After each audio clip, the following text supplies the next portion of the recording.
Very much, Madam Speaker. Thank you, Senate Minority Leader.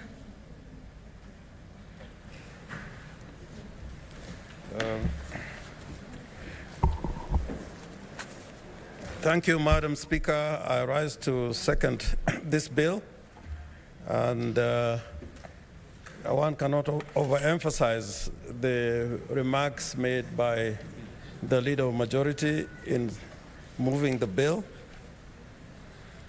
But it cannot be gainsaid that the passage of this bill is very important for the operation of counties and the country as a whole.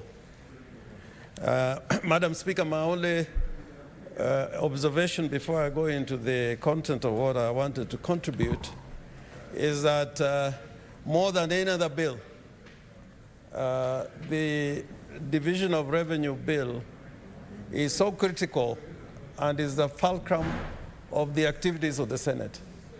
And I think it's a bit of a shame that we are bringing it through a special sitting when most members will not have had the opportunity of looking at the report, dissecting the report, and then looking at the bill as it is presented. I think, Madam Speaker, that is a bit unfortunate, knowing our role. And if you read Article 217 and Article 218, our role is mandatory. We cannot move a step forward in the budgeting process without the passage of the Division of Revenue bill. Indeed, the courts have said that you cannot have an Appropriations Act prior to the enactment of the Division of Revenue bill. And going back to our role as a Senate, if our duty is to defend the counties and protect the interests of those who live in the counties, nothing is as important as the resources, the way they are shared. And it is absolutely unfortunate that in the sharing of these resources, the Senate has the shortest time possible to express themselves in this very important issue. I know that part of the difficulty is that the bill, probably when it originates from the National Assembly and its passage after it's introduced in the National Assembly, would control to some extent the time within which it can be introduced in the Senate. But I hope that in looking at the Constitution as a whole and the Public Finance Management Act, something we should do in the future so that we are not put under siege. Because, the budgeting process, for example, for the next financial year started sometime last year. And the product of that process is partly this bill. And it is not right that it's brought to the Senate at a time when not every senator may be available to contribute fully and qualitatively to the bill. The other observation that I wanted to make, Madam Speaker, as we speak today, most of the counties have not received their entitlements for the last 3 months. And it's a constitutional obligation on the Treasury that once we have passed this bill and is enacted and assented to, anything due to the counties must be sent to the counties without delay. It is for good reason that Article 219 of the Constitution was put in very plain words, because historically speaking, under the old Majimbo system, one of the ways that was used to kill that initial form of federalism in this country was by denying the regions money or funds. And when they got it, they got those funds late. And I hope that we don't read the Constitution purely as a guide, because it looks like when it comes to matters like this, we most of the time use the Constitution as a guide, but not as a directive.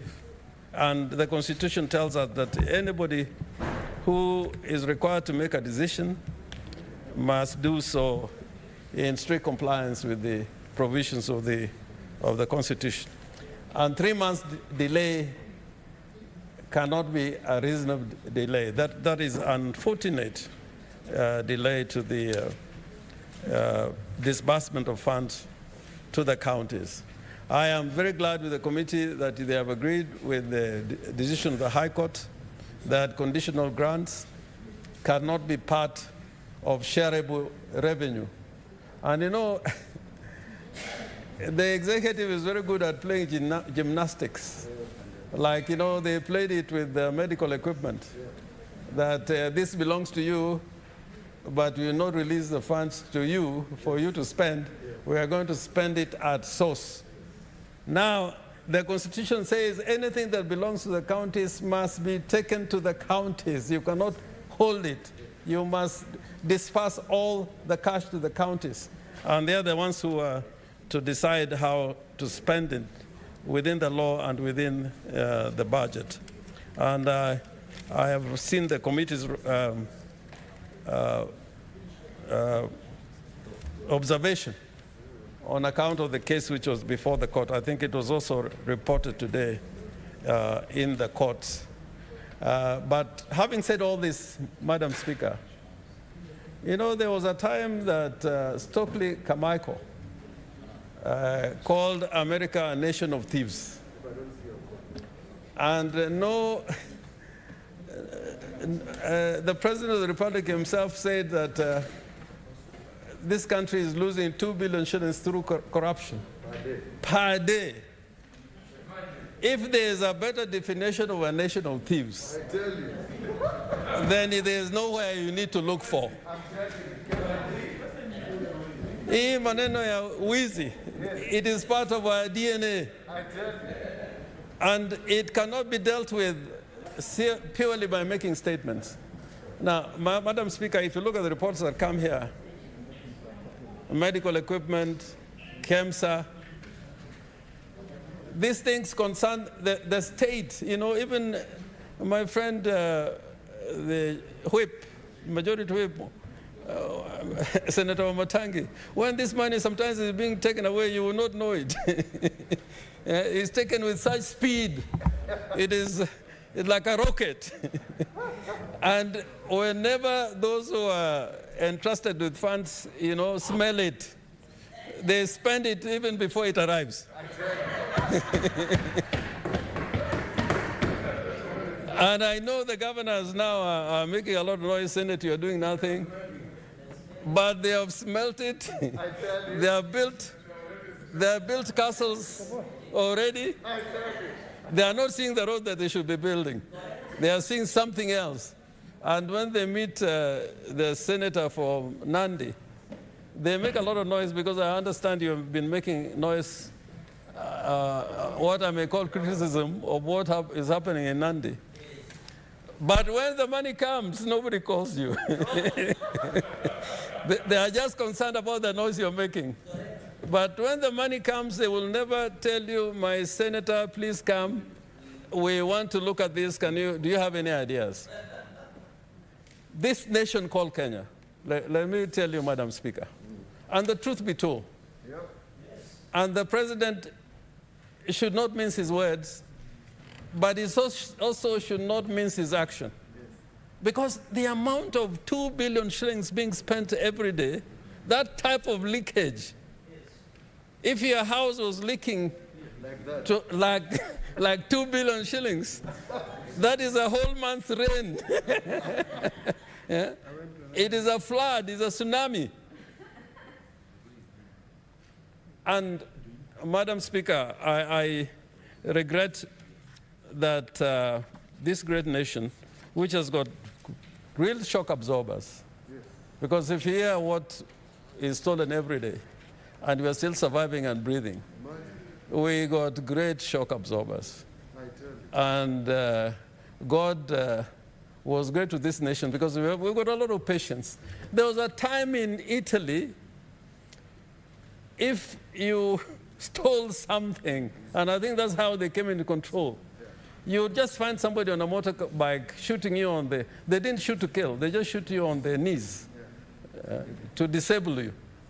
In some nations, you are taken to the firing squad, but you are a country of laws. But I don't know what happens. Like when you look at the reports of the Auditor General, I think we are gangsters. We are a nation not just of thieves. This is a bandit economy. I tell you. And we must describe it as such. And we cannot say that the people of Kenya are wrong. It's those who are given responsibility to look after these institutions. And no wonder when you call them, Madam Speaker, in the houses of Congress in the United States, if you are summoned to appear before House of Congress, and Okongo Mugen is here, is the one who likes reading about the Congress. However mighty you are, you will leave everything to appear before House of Representatives. But you have a situation in this country where the mighty are law unto themselves. And they begin to wonder why Senate would be summoning them. And the day they were being made ministers, somebody takes, I swear by the Almighty God, very excited. But that section that says Senate or Parliament can summon anybody at any time, they do not want to read those kind of legal edicts which are part of the law of the land. So at the end of the day, Madam Speaker, now that we are going through this very terrible period, and these people actually, Madam Speaker, when anything comes, when there's a pandemic or a war or a disaster, again, they smell the coffee very quickly. I don't know whether you remember, Madam Speaker, when there was this thing about the funds for the National AIDS Program. It was wiped clean. And now COVID, they have wiped it clean at the national level and at the counties. And the people at the national level should not be taking the battle to the counties. It is both of them. Both the national government and the counties, they have stolen money which should have saved lives, should have built more hospitals, should have brought more equipment to hospitals across the land. But they have stolen this money, and I can tell you, the other judge who was being examined yesterday, he ended up in court being prosecuted. But a lot of times, the people who really should be prosecuted are never prosecuted in this country. This is what is wrong. This is what is wrong.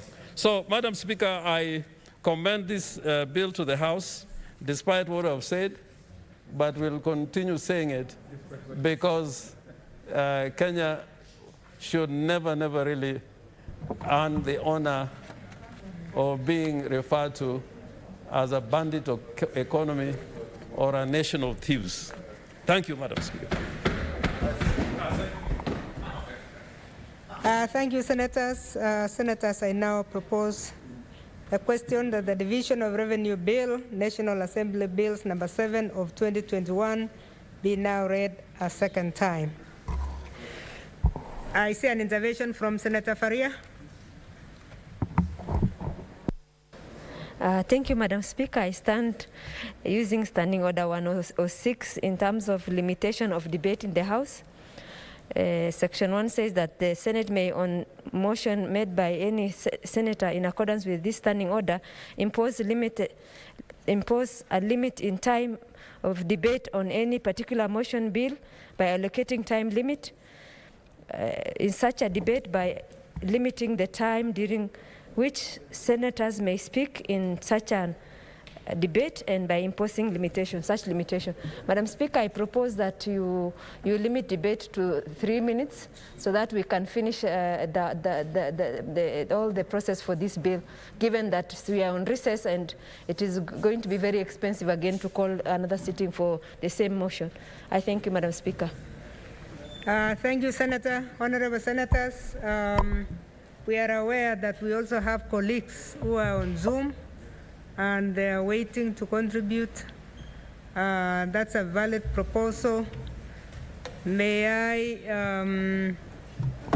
I get your opinion on this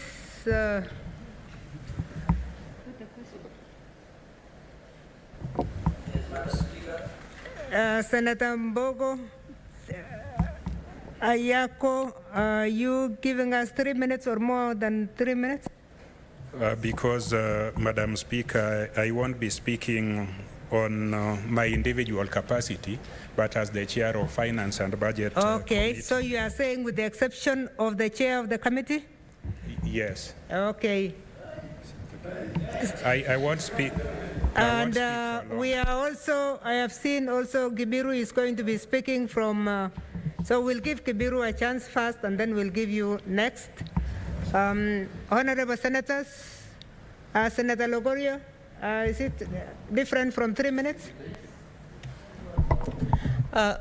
Madam Chair, I would wish that you give 5 minutes. Division of revenue is an important aspect. It's actually the mainstay of the Senate, dividing revenue to counties. So 5 minutes would be sufficient. Okay, let me start with the 5 minutes so that if it passes, then we don't go to the second minute.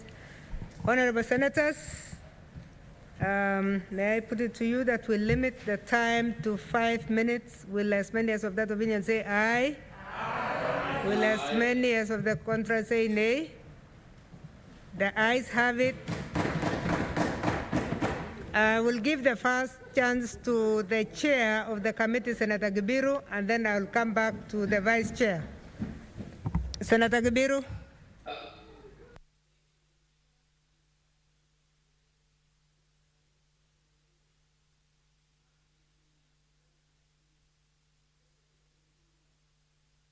We were asked by the leadership of the Senate whether we can make it for today's session to be able to table a report.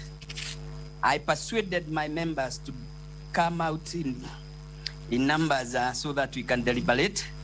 And within a short period, we were able to call stakeholders and be able to come up with a report that is with us today.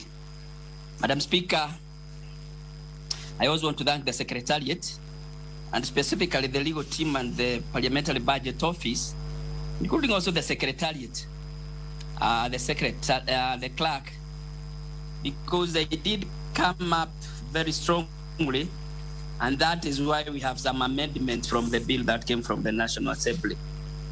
All that I can say, Madam Speaker, is that this is a milestone because we were able to convince the Treasury, the CRA, the Council of Governors, and the Attorney General that we must uphold the ruling of the court because that had been omitted in the bill when it came from the National Assembly.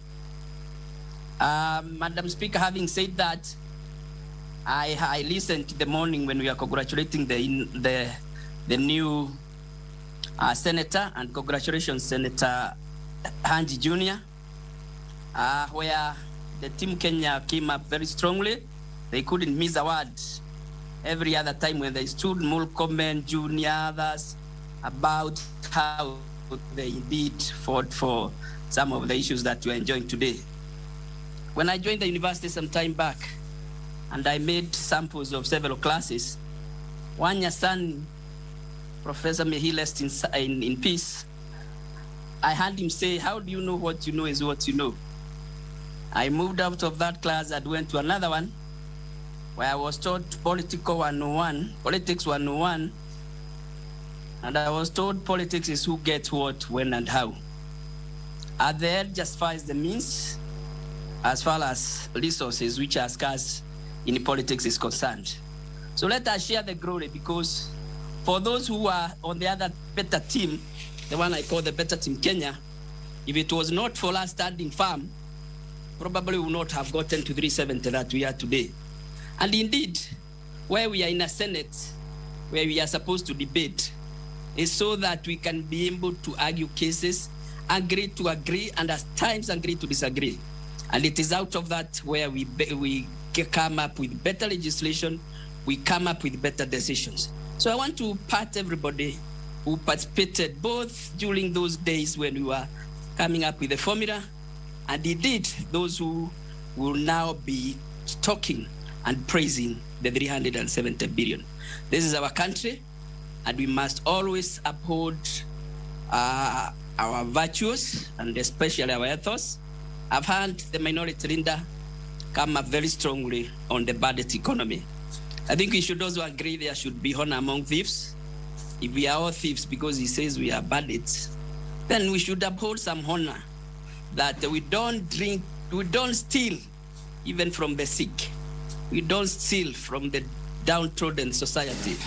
Let us uphold some certain integrity, and this cuts across all leadership, starting from the counties and national, and including even ourselves. We need to call ourselves for a small meeting and ask ourselves, have we lived up to our calling? So, Madam Speaker, without much ado, I want to say I'm happy. I was disposed, but I was able to midwife my team to come up with this report and request that we support the report. Yes, Madam. Yeah. Yes, that's the question come. Yeah.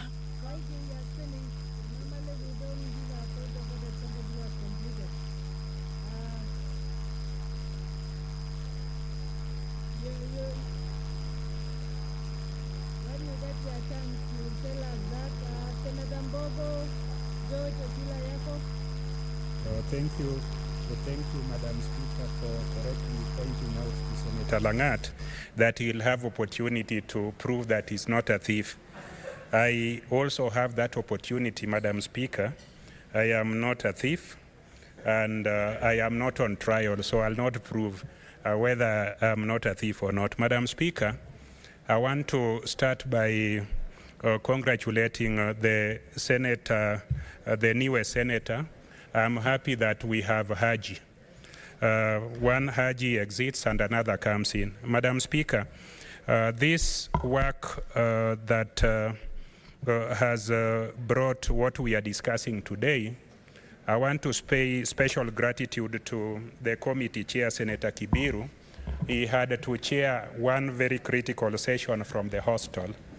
And that means that he really sacrificed from the hospital to ensure that we made it in time, and we therefore have a report, Madam Speaker.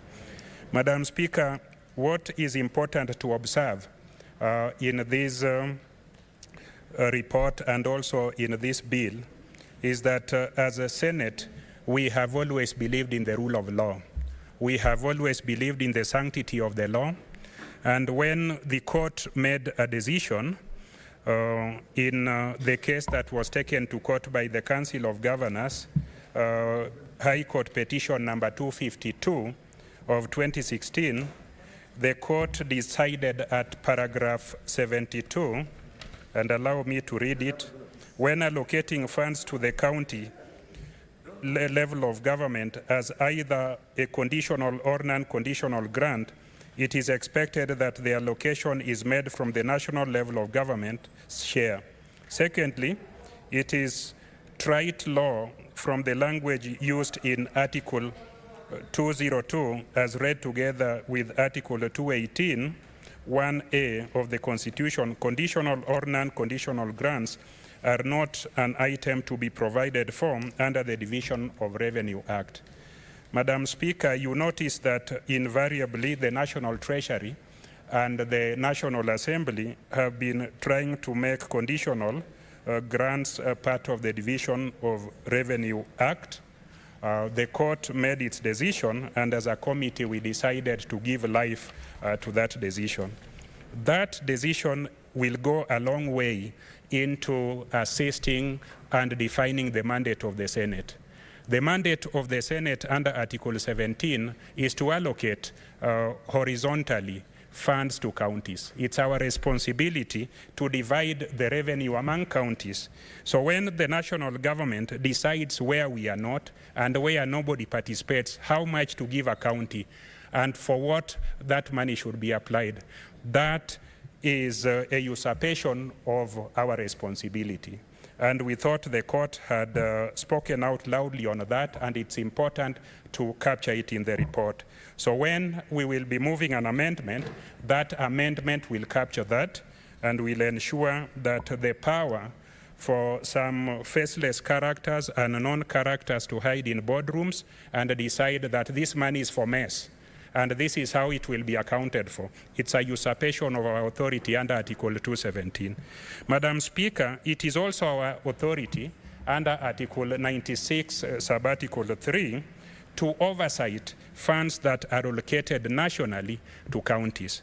Madam Speaker, some of these conditional grants do not come through this House, and when they do not come through this House, then how they are implemented, minus a clear agreement under Article 191, under Article 190 of the Constitution, as to how that responsibility is defined, how the contract under which the grant has been allocated is defined, we as a Senate are bypassed when it comes to accountability for that money. So this report and in this bill and the proposed amendment, we are proposing to ensure that all monies that are allocated to county are availed for accountability by the Senate. They are also availed for accountability by county assemblies.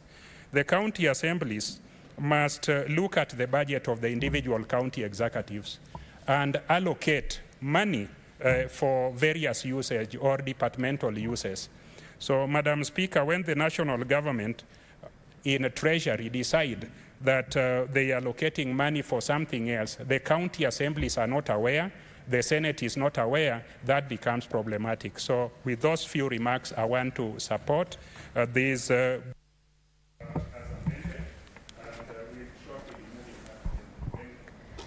Thank you, Senator. Senator of Nairobi on Zoom, Senator Sakaja. Thank you very much, Madam Speaker, for this opportunity to contribute to the Division of Revenue. Madam Speaker, I want to first just pass on kind regards and compliments from Riyadh, Saudi Arabia, to the Parliament and Senate of Kenya. I'm leading a delegation here on labor issues. We have more than 88,000 Kenyans here and a lot to come and report back, and we shall be making that report back to the House. Madam Speaker, additionally, I want to take this opportunity to congratulate the Senator for Garissa, who was sworn in earlier today in the session we were all in, but we didn't get an opportunity to speak. And we wish him all the best as he takes over from where the late, great Senator Haji, who was a friend to all of us, left off. Madam Speaker, in supporting the Division of Revenue, I've heard what Senator Kibiru has said, and the rest have said. Indeed, getting us to 370 billion was not an easy task. It has come after a long, convoluted process, but a process that indeed is the essence of what Parliament is, because Parliament is to parley, is to debate, it is balance, it is who gets what. And we are glad that, Madam Speaker, if we didn't go through that, it would have taken the Senate of the Republic of Kenya more than I think 10 years, if you look at how the increments have been done over the years, to get to 370 billion. And despite everything that was said, Madam Speaker, I am proud as the Senator of Nairobi that we was able to move Nairobi County from 15 billion to 25 billion and beyond as we move ahead. Madam Speaker, it was worth the sacrifice, and we hope that we can ensure there's full accountability for that money. I want to associate myself with the sentiments of Dr. Ochilo Ayako, the Senator for Migori, in terms of the role of the Senate in this process. Madam Speaker, some things must be thought out as a Senate as we move forward. If you look at some of the proposals in the BBI that we indeed support, and I speak for myself that I support, some of the proposals, Madam Speaker, will lead us to really look at what that means in terms of the role of the Senate, especially when it comes to division of revenue. Madam Speaker, we have allocated money to counties. The proposal of capping per capita gives us a problem, because we'll have to come back and amend if it is implementable. And I've held the fact that it is not, because if you remove the amount to 7 counties, because the per capita is more than 3 times the rest or the lowest, then that extra amount of money can only be applied again to all the counties. There is no provision in law. There is no provision where you can divide shareable revenue to less than 47 counties. And Madam Speaker, that is a part that we need to look at, and I'm glad the Justice and Legal Affairs Committee is actually looking at that aspect. Madam Speaker, further to that, because this is part of the process, we've done the BPS, we've done now Division of Revenue, or rather we're doing it, we need to ask ourselves very serious questions as a country. Madam Speaker, if you look at the budget structure right now, from what remains at the top, because many people have been asking why will the extra 35% come from BBI? It is not an extra 35%. It is still from the same 100. Instead of doing 85, we are now getting more. And counties have been getting, or rather getting allocations that are way beyond that. If you look at the first year of devolution, it was way beyond that. It was, I think, 30%. The next year, it has been above, because we are talking about last audited revenue. But if you look at where we are today, Madam Speaker, in a month, debt servicing is at 53 billion. Salaries and pensions, Madam Speaker, are 52 billion. Operation and maintenance, Madam Speaker, comes to 50 billion. Counties are getting 26 billion. Development budget of the national government is 25 billion, leaving, that's a total of 206 billion a month. Yet we're only raising 120 billion. If you remove the debt servicing, salaries, operation and maintenance, and counties, because that is non-discretionary, that must be done, it's a fast charge to the consolidated fund, then the only amount where we can get a headroom is 25 billion monthly, Madam Speaker. I think the Finance Committee needs to step up and address this issue. Of course, appropriation is done by the National Assembly, but since we are part of this process, we need to come in as the Senate and address the matter of the headroom that we remain with as a county. I've just received, Madam Speaker, today, the Exchequer release report for Nairobi County. And Madam Speaker, if you look at that Exchequer release report, because every quarter we get a report of how much our counties are able to get. When it comes to the approved budget plus the supplementary budget, Madam Speaker, the Exchequer release up until March in Nairobi is still 1.2 billion. Senator, 30 seconds, because you're long distance. Is the time less in long distance, or it's more? It was 5 minutes approved. Thank you, Madam Speaker. I think when we're back, we'll debate those things further. But just to say that we still have a lot of work to do. I hope during this time of Corona, we can still be able to be accountable and play our oversight role as a House. But I support the Division of Revenue, and I look forward to better days as a House. Thank you, Madam Speaker, and God bless you all. And to our Muslim brothers and sisters, Ramadan Kareem, Saum Makbul. Thank you, Senator, and travel safe. Senator Ongeri Samson Gegengo, while Senator Engineer Minor, Engineer Minor prepares on Zoom. Thank you, Madam Speaker. Let me also weigh in on this Division of Revenue Bill of 2021-2022.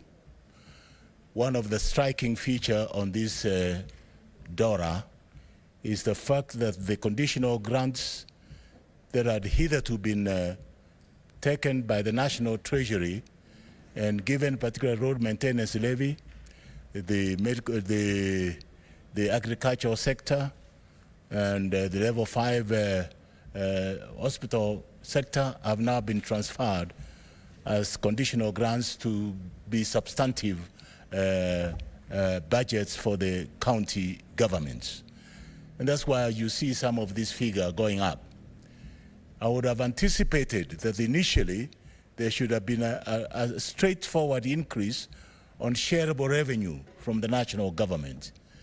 But what they have done is to juggle around with the figures and therefore take some of the functions that hitherto have been under the conditional grants to be as part of the shareable revenue, which in effect should have been the case because functions, we know that functions follow resources, and therefore that has been our position in the past. Therefore, any shareable revenue must be able to be accountable on the basis of Schedule 4 of the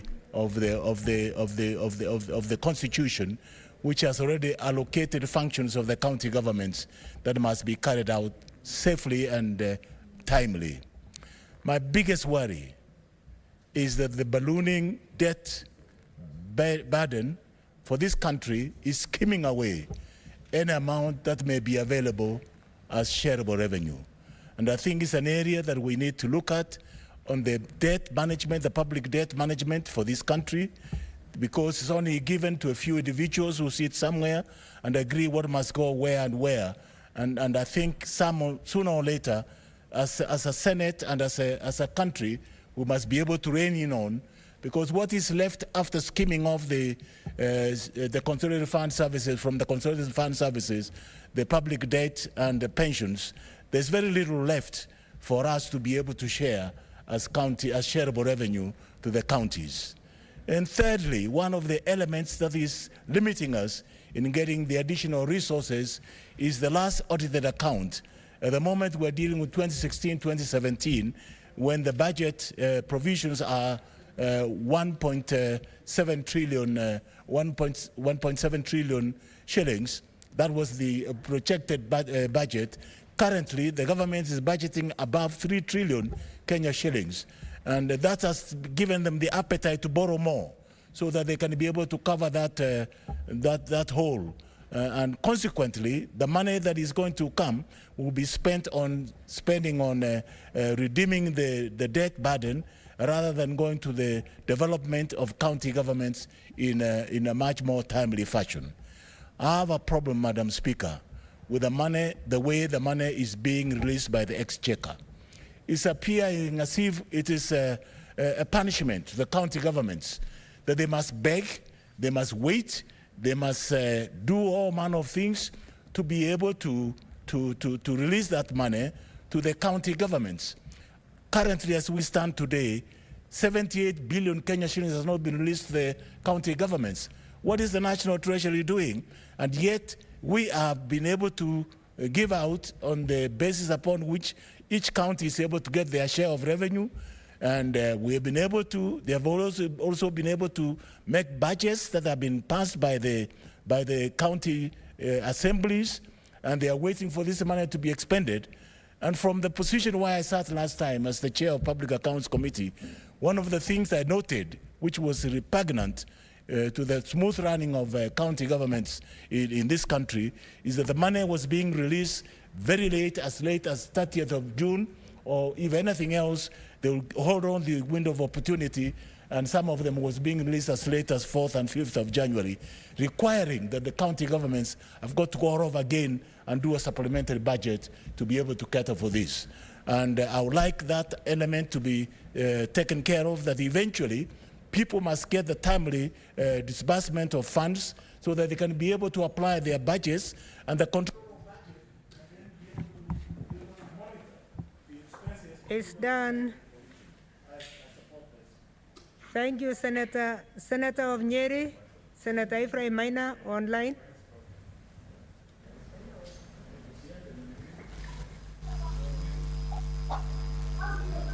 Senator, please unmute. We cannot hear you. And now? Now we can hear you. Thank you very much, Madam Speaker. I start by welcoming Senator Haji, and to say that following in the footsteps of his father, we are all very confident that he will perform very well, and the people of Garissa will see continued good leadership. Madam Speaker, let me weigh in on the issue of these funds to the counties. Truly, the Senate is mandated to have the central role of actually adjudicating funds to the counties, and they also oversighting the same funds. And Madam Speaker, I must say, as we pass this bill, Madam Speaker, we must not forget that we still feel handicapped in our main law of oversight. Madam Speaker, it's one thing to give money. It's another thing to ensure that money goes into good use, Madam Speaker. Madam Speaker, we are aware of the stealing going on in this country. both at the national level and at the county level, Madam Speaker. The resources that, the taxpayers' money that is going to the counties, if it was put into the real use for Wajiko, ordinary mwananchi, health, agriculture, education, Madam Speaker, this country today would be seeing tremendous development. But Madam Speaker, I am sorry to state that is not the case. Madam Speaker, it is on record that this country loses $20 million every day. That is, in a year, about 730 billion, 730 billion Kenya shillings, which is close to $1 billion, Madam Speaker. That is colossal sums of money, which could do a lot, Madam Speaker.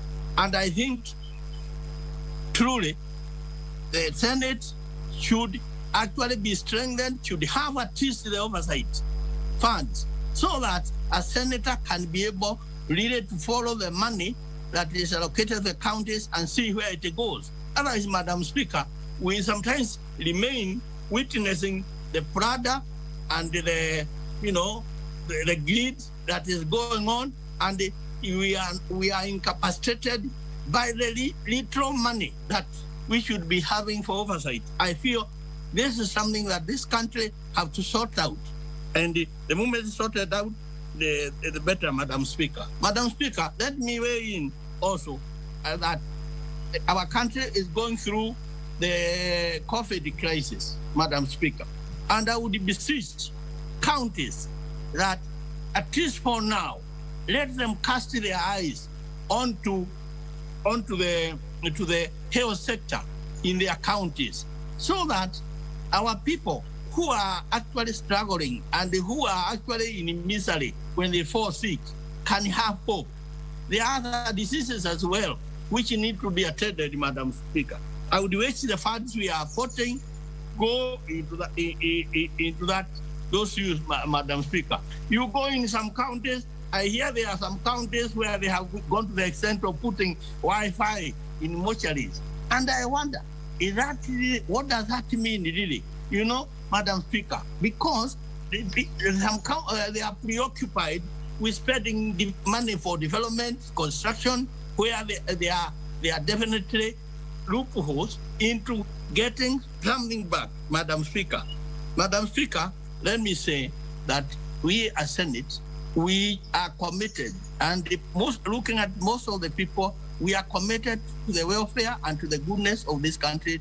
We are committed to devolution. We are committed to devolution that will give services to the ordinary mwananchi. We are committed to sweeping the hose of seepage in this country so that Kenya can stand as the country that we are envisaging. Madam Speaker, I might also state that it is important for funds to be voted, once voted, to be dispersed to the counties so that they can, the few that are thinking of doing good to Mwananchi can be able to do good. Madam Speaker, thank you very much. Thank you, Senator. And please, senators who are online, don't go far because we are going to vote. Senator Inima Gertrude Musruve. Honorable Speaker, thank you for giving me this opportunity to support this bill. And Honorable Speaker, it is actually well-meaning and in good tune that both the National Assembly and the Senate are agreeing on this bill. And the concurrence is very important, Honorable Speaker, because at the end of the day, when the bill passes, it will be a legal instrument, it will be in law, and it can be quoted anytime, and it will help ensuring that money is allocated to counties. Honorable Speaker, even as we talk about money going to counties, it is just important that money goes to counties at the right time to avoid a backlog of having to clear any pending bills in county governments, and to ensure that money is also used at the time that it is required. Honorable Speaker, I want to say that it is also good that the bill is speaking on the issue of sharing revenue among the national county and the county governments. And even as it talks about sharing this money, it also talks about the Equalization Fund, which is very important to ensure that counties that are lagging behind, regions that are lagging behind, are also upgraded, Honorable Speaker. Because as a Senate, our concern is to ensure that services reach wananchi. And it is just important, Honorable Speaker, that when this money reaches the counties, it is used well, it is not wasted, and it is not used for wrong purposes. Because as a Senate, our thinking and the passion we have is to ensure that wananchi get services, Honorable Speaker. And I want to speak also, Honorable Speaker, about the issue of the grants, conditional grants. It is just also in good breath that the conditional grants are also not in the bill, because it is not possible to really account for all the grants, Honorable Speaker. When you allocate money from the Senate, it is on us to ensure that we see how the money has been used, that the money is accounted for. And even the money that passes from here can be accounted for in the county assemblies, Honorable Speaker. And it can be oversighted from the Senate. It can be oversighted also from the county governments, Honorable Speaker. But when it comes to grants, sometimes it is uncertain about some monies. You see, when it's given, who oversights? Because we are supposed to allocate funds, then we make a follow-up to see and confirm that the usage of the money corroborates with the amount of money we have actually taken to the counties, Honorable Speaker. And Honorable Speaker, as we talk about monies going to the counties, it is just important that county governments ensure that no one is left behind, that a certain amount of money is also set behind to ensure that children with disabilities get quality education, Honorable Speaker. So it is just important that assessment centers are also built in all counties. That is the beginning of ensuring that we are supporting children with disabilities in academia. And even after equipping the assessment centers, there is need also to give the human resource, Honorable Speaker. There is need to equip also schools for children with disabilities, because, Honorable Speaker, their voice needs to be heard. And when you're talking about Equalization Fund, it should also go to all counties, and it should also be able to support children with disabilities, because when it comes to academics, they are low in academia. When it comes to academics, priority is not given to them, Honorable Speaker. So I support this bill, and I hope that when money is added to go to the counties, that money will also be set aside to ensure that children with disabilities are not left behind. To ensure also we invest in early childhood education, Honorable Speaker. Honorable Speaker, as a country, when you're talking about anything, if we have not invested in early childhood, then, Honorable Speaker, we are not doing well as a country, because we must start with good foundation. And, Honorable Speaker, early childhood is the bedrock of education. So even if we talk about matters education, we have not prioritized early childhood. Honorable Speaker, we are not being fair. Honorable Speaker, allow me also to say that we must prioritize health, Honorable Speaker, because there are counties that are really suffering. You'll find that people are suffering. They do not know what to do concerning their health. Time is up, Senator Haniri George.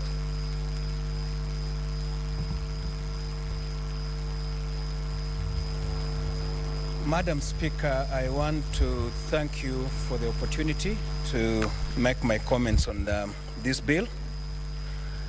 And at the very outset, allow me to hail our Committee on Finance and Budget for the expeditious way in which they handled this bill.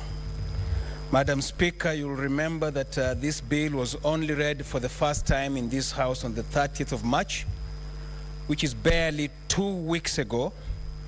And Madam Speaker, the team has in that short period managed to dispense of the bill.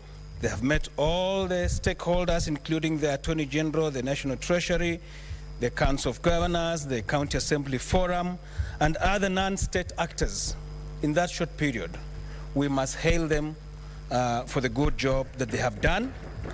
and Madam Speaker support the very important amendments that they have introduced, which will be coming in the committee stage.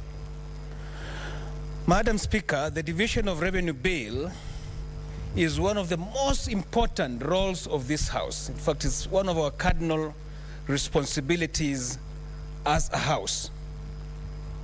When we go to our various counties and tell Mwananchi and everybody that we are the ones who bring money, this is it. This is it, Madam Speaker. It is at this stage that we play a major role in ensuring that counties get sufficient monies and resources to run their government. Madam Speaker, it should not be lost to us that the gains that we are getting is after the fight that we put in last year, and particularly those of us who are in the Team Kenya. I want at this stage to thank the members of Team Kenya, and particularly those who were from the counties that were gaining initially, but decided to stand with the rest of Kenyans and the rest of the counties that were losing, telling the government that it is possible that we can have a win-win situation. I want to thank Senator Kipchumba Murkomen, Senator Malala, Senator Mutula Kilonzo Jr., Senator Langat, Senator Cheruiyot, and all those who are gaining, but then they decided to stand with us who are losing. Who? The late Kabaka, and may his soul rest in peace, the former senator for Machakos. Madam Speaker, it is because of the effort and the war that we fought at that stage that we managed to push this shareable revenue from 319 million to 370, gaining a whopping 50 billion Kenyan shillings. It is because of that that I managed to fight for Vihiga to gain a whopping 414 million Kenyan shillings, Madam Speaker. From 4.6, they were losing to 4.2, 4.4, but now Vihiga is going to get 5 billion. That's an additional 600 million, Madam Speaker. Madam Speaker, I want to hail that team for the stand that they took and the perseverance that they put in. But as we pass this bill, Madam Speaker, let me echo the words of Senator James Orengo, that it is absolutely important that Treasury ensures timely disbursements of funds to our counties. Madam Speaker, this is expressly provided for in our Constitution, and in particular Article 219 of our Constitution. And year in, year out, the Treasury and the national government have flouted this particular article of the Constitution. It is our role as the Senate to stand firm and ensure that the national government and Treasury, for that matter, adheres to that article of the Constitution, that is Article 219, which states that money should expressly be disbursed to the counties when it's due.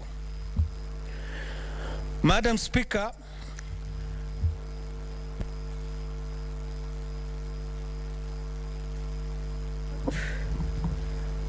Senator Cherargei Samson Kiprotich.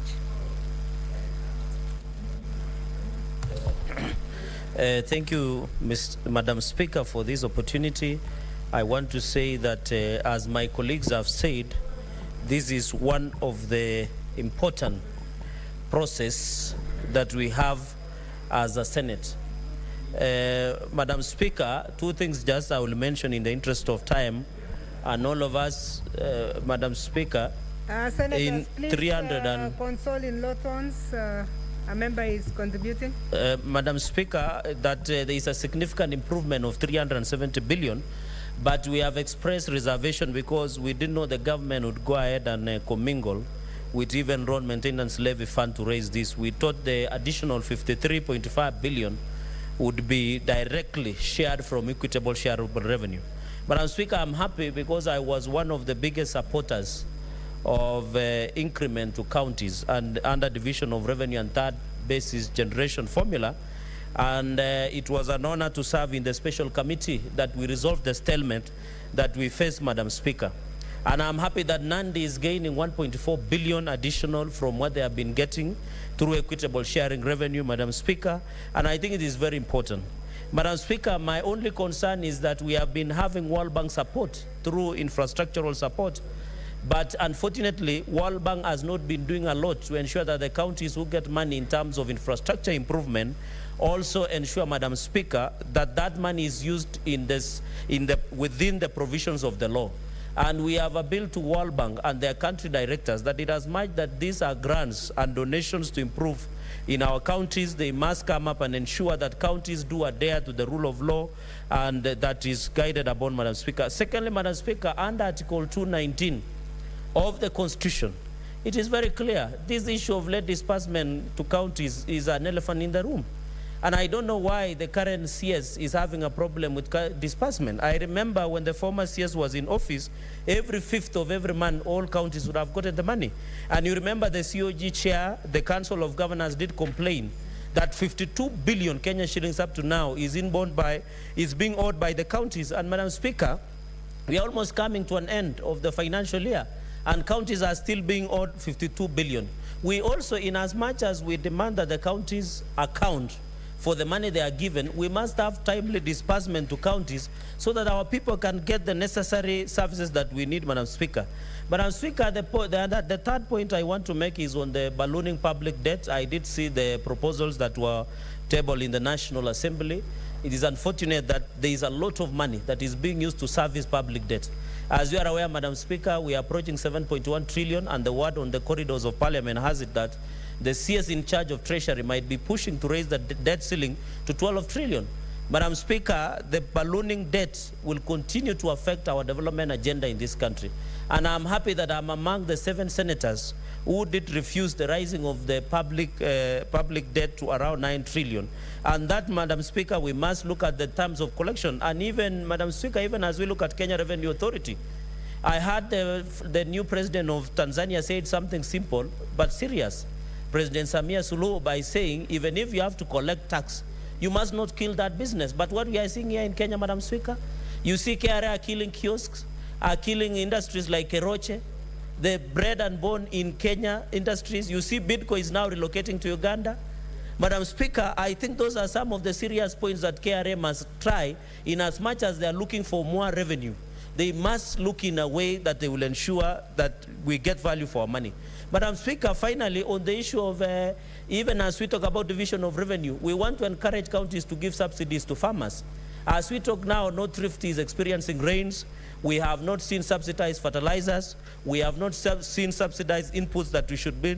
And I think to ensure that we don't rise up in terms of inflation, Madam Speaker, we must have North Rift that is food sufficient, even as we recover from the COVID, Madam Speaker. And therefore, I want to challenge and call upon that the government must come out strongly and ensure that we give subsidies and farm inputs. Especially, I want to encourage counties that come from our region to ensure that they give subsidies to farmers. Madam Speaker, I thank you and support this report with amendments that have been proposed by the committee. Thank you, Senator. Online, we have Senator Moses Kajwang.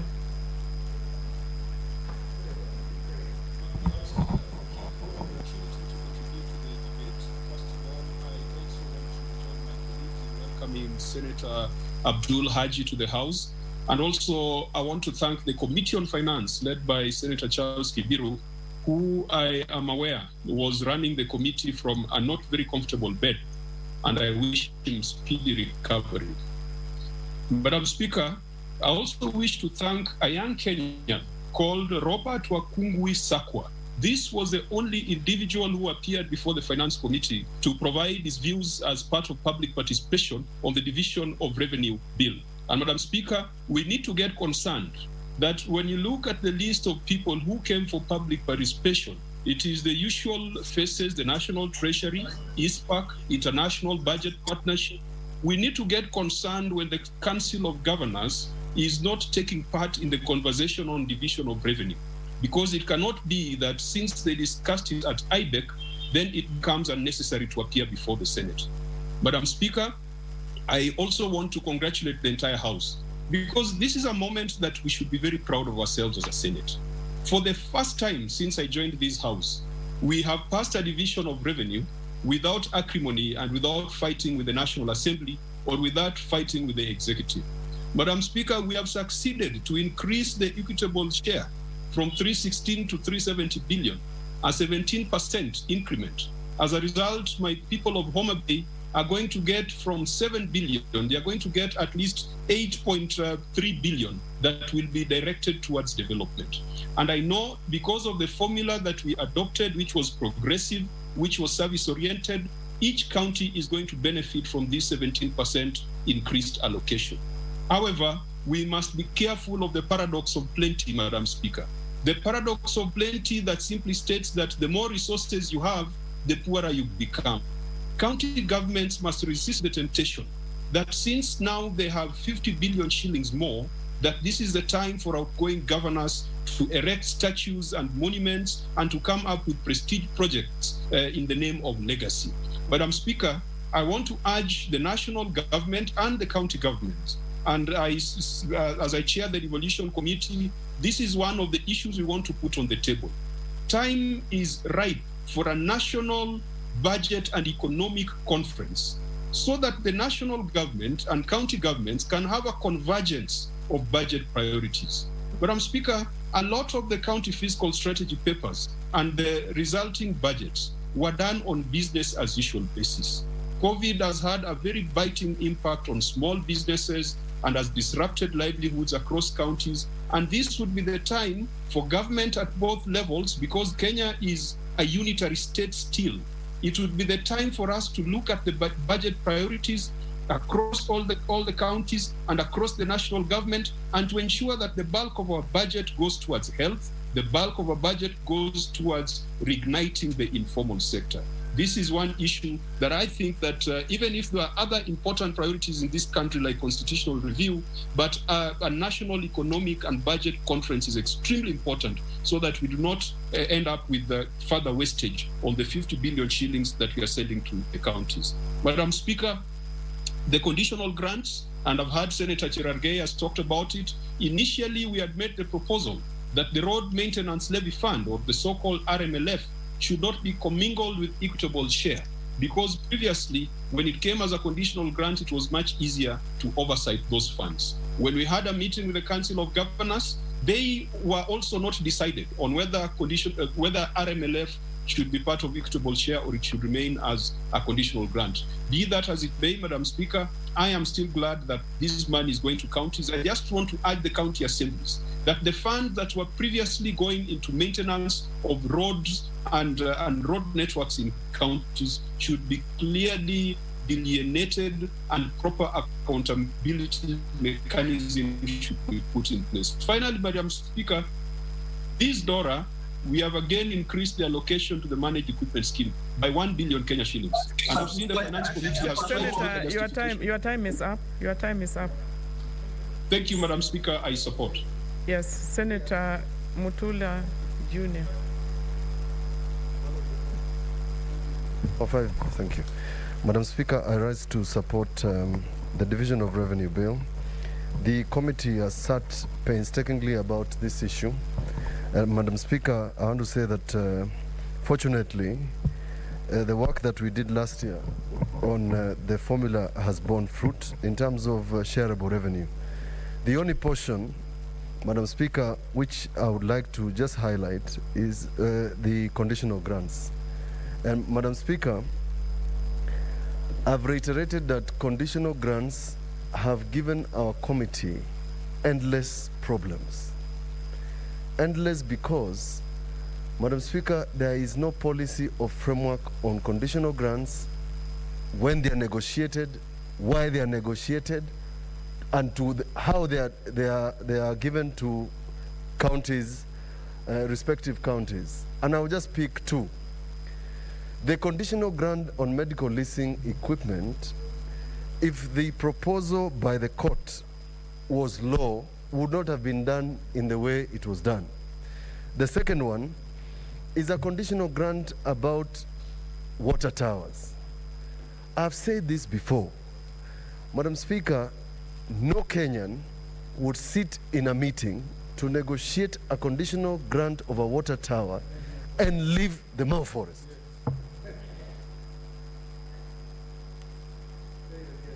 It's not possible. It's not Kenyan.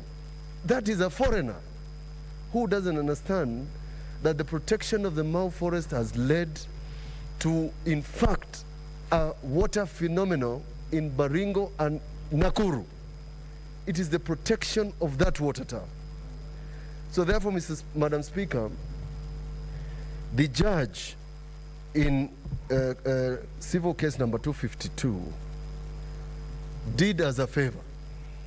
The favor in this respect, that if we get a bill into this Senate with how conditional grants are done, when they are done, how they are sent to counties, and how we oversight, the committee led by Senator Ochilo Ayako, a gentleman I have admired for a long time, since I appeared before him in the year 2000 as a young man, and he really harassed my late father.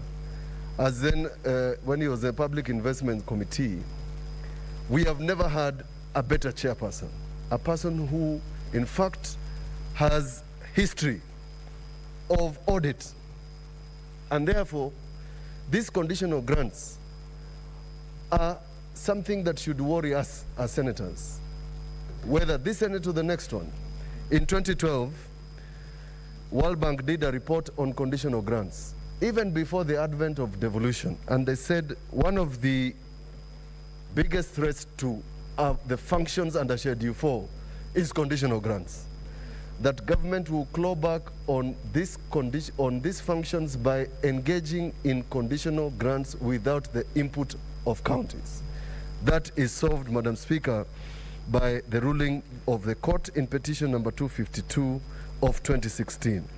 I could not have been happier as a Senate in this House to have first a footing on division of revenue and advisory 2 of 2013, and now an extra footing on conditional grants through petition number 252 of 2016, and an additional footing in legislation under petition number 284 of 2019. It's good to be a senator of this republic, Madam Speaker. I support the amendments, Madam Speaker, and I hope all senators will see our reason in finding a bill that would ensure that there is equity in conditional grants. I support. Thank you. Thank you, Senator. Senator Kimani Wamatangi.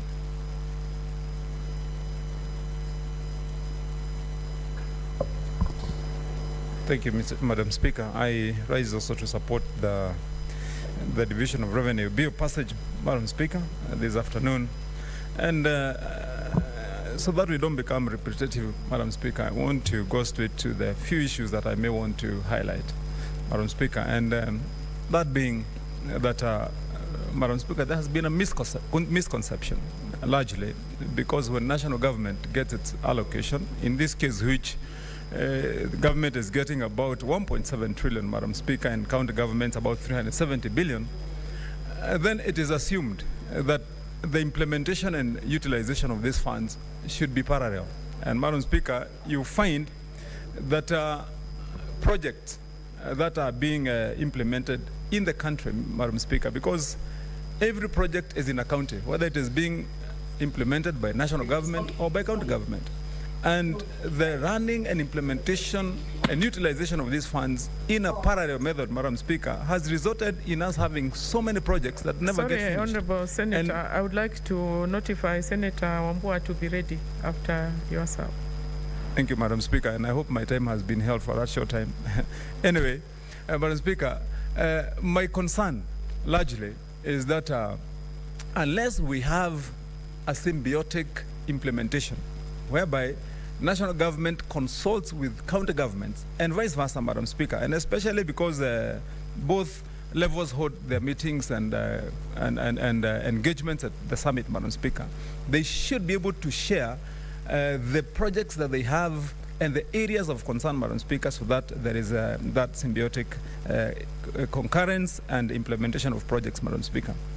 And the other issue, Madam Speaker, that I may want to highlight, as a member of the Senate, a house that is empowered by Article 96 of the Constitution on the question of prudent expenditure of resources, Madam Speaker, we have to urge county governments to ensure that they prioritize usage of these funds to the most needy sectors of the economy of our county governments, Madam Speaker.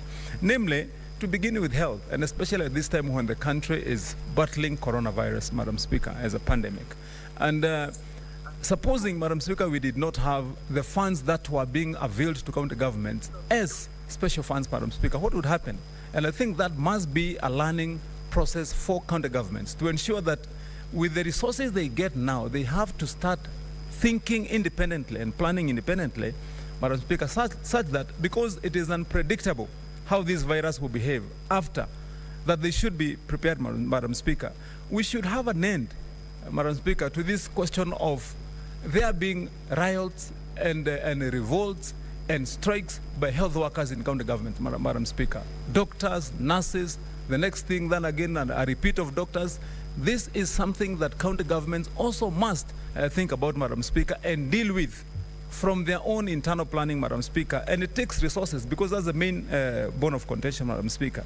In agriculture, Madam Speaker, if we would be urging anything important to our county governments is to ensure that they enrich and enhance their core, Madam Speaker. Meaning that each county government should be looking at what is the strength of that county government, Madam Speaker. In a county government where the mainstay of their people is livestock farming, Madam Speaker, that is where the county government should focus. Are we going to employ our resources here, and what do we need to do to make this better? If it is an agricultural county, Madam Speaker, where, for example, like in Wasin Gishu and other areas, Madam Speaker, people grow maize, think out and ask yourself, how can we empower people? Madam Speaker, in my own county of Kiambu, our people are small-scale farmers and business people. What is it that the county government should do to deploy those resources to empower, Madam Speaker, and multiply and build capacity for the people at county governments, Madam Speaker? And I think this is what we need to be talking about, Madam Speaker, when we are encouraging our county governments to ensure that these resources are spent prudently, Madam Speaker. On the question of corruption, Madam Speaker, this is a subject that we can never exhaust. Madam Speaker, from the corona funds, the COVID-19 funds that were allocated to county governments, Madam Speaker, that should be utilized to fight the coronavirus, Madam Speaker, the report of the Auditor General has not only been loud, it has been vindictive, that these funds have been not only misused, plundered, it has been outrightly stolen, Madam Speaker. And it worries me, Madam Speaker, to think that as we have continuously complained here as a House, that we sit behind, Madam Speaker, the process, such that we can never be able to stop the crime. But how is it even more worse, Madam Speaker, that indeed the Auditor General's report is now the only tool that is used to fight corruption? It is the only report that people wait for to be able to judge how our counties working, Madam Speaker. And it is in this respect, and as I laud my colleagues in this House, because I know we have worked under very difficult circumstances, because since inception, the Senate in 2013 up to today, we have never had a single penny allocated to the Senate to fight and ensure that oversight is carried out properly, Madam Speaker. But nevertheless, senators have done the best they could under the circumstances. But we should get out of our way, Madam Speaker, and now start asking ourselves, what else are we supposed to do, Madam Speaker, to ensure that plundering and theft and corruption at county governments, Madam Speaker, has come to an end? As I finalize, Madam Speaker, I see my time is almost up. We also need to urge governors and the management at county government level to rethink again, to stop incurring more pending bills at county governments, Madam Speaker. Because this is not only a way that... Senator, your time is up. Okay, Madam Speaker, I support. Honorable members, I would like to have your indulgence on two issues. First of all, you know we have 3 votes to take, and it's a very critical bill. That's the reason we were called for this special sitting. So I would like to urge all the members who are online, please keep logging in and don't log out, because we'll need you in a few minutes. Secondly, we would like to have all the members make their comments. But at the rate of 5 minutes, it's like everybody wants to speak. I don't know if we can reduce it to 3 minutes or leave it at 5. We leave it at 5? We are like 16 more people, members, yes. 16.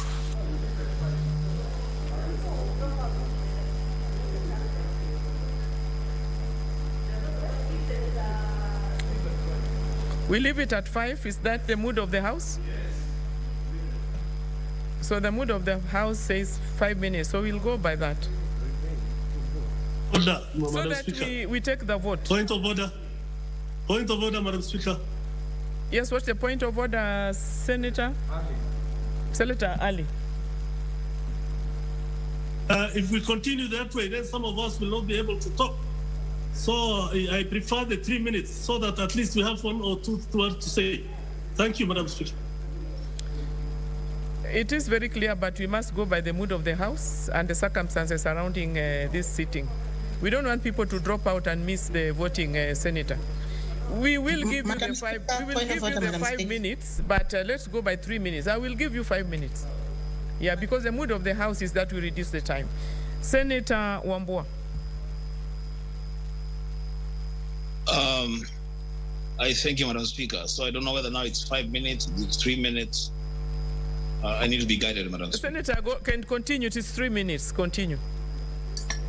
Thank you, Madam Speaker. Madam Speaker, I thank you for the opportunity to also contribute to this Division of Revenue bill.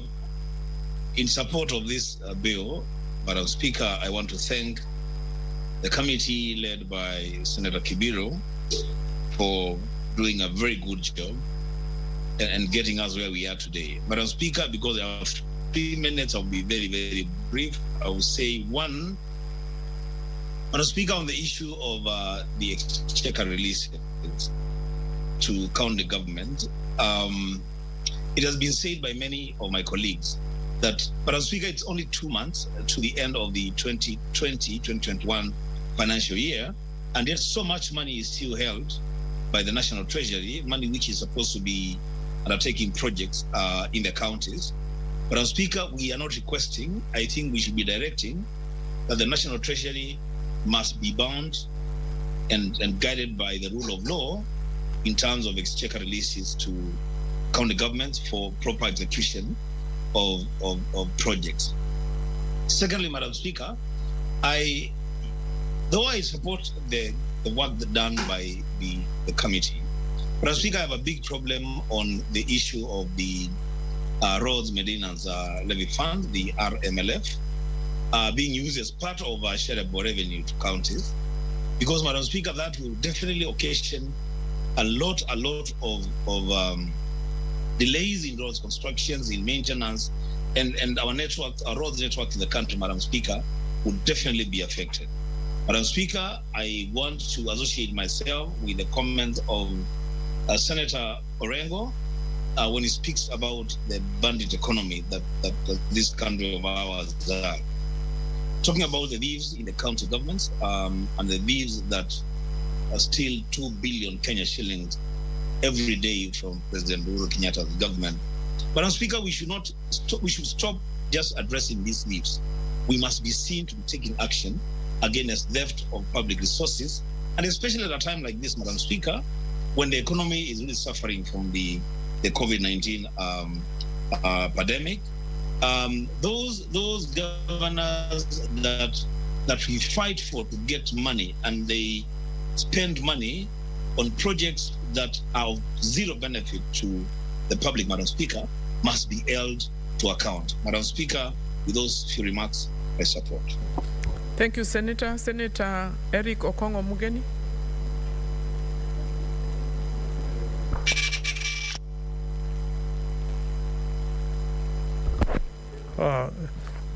Thank you, Madam Speaker.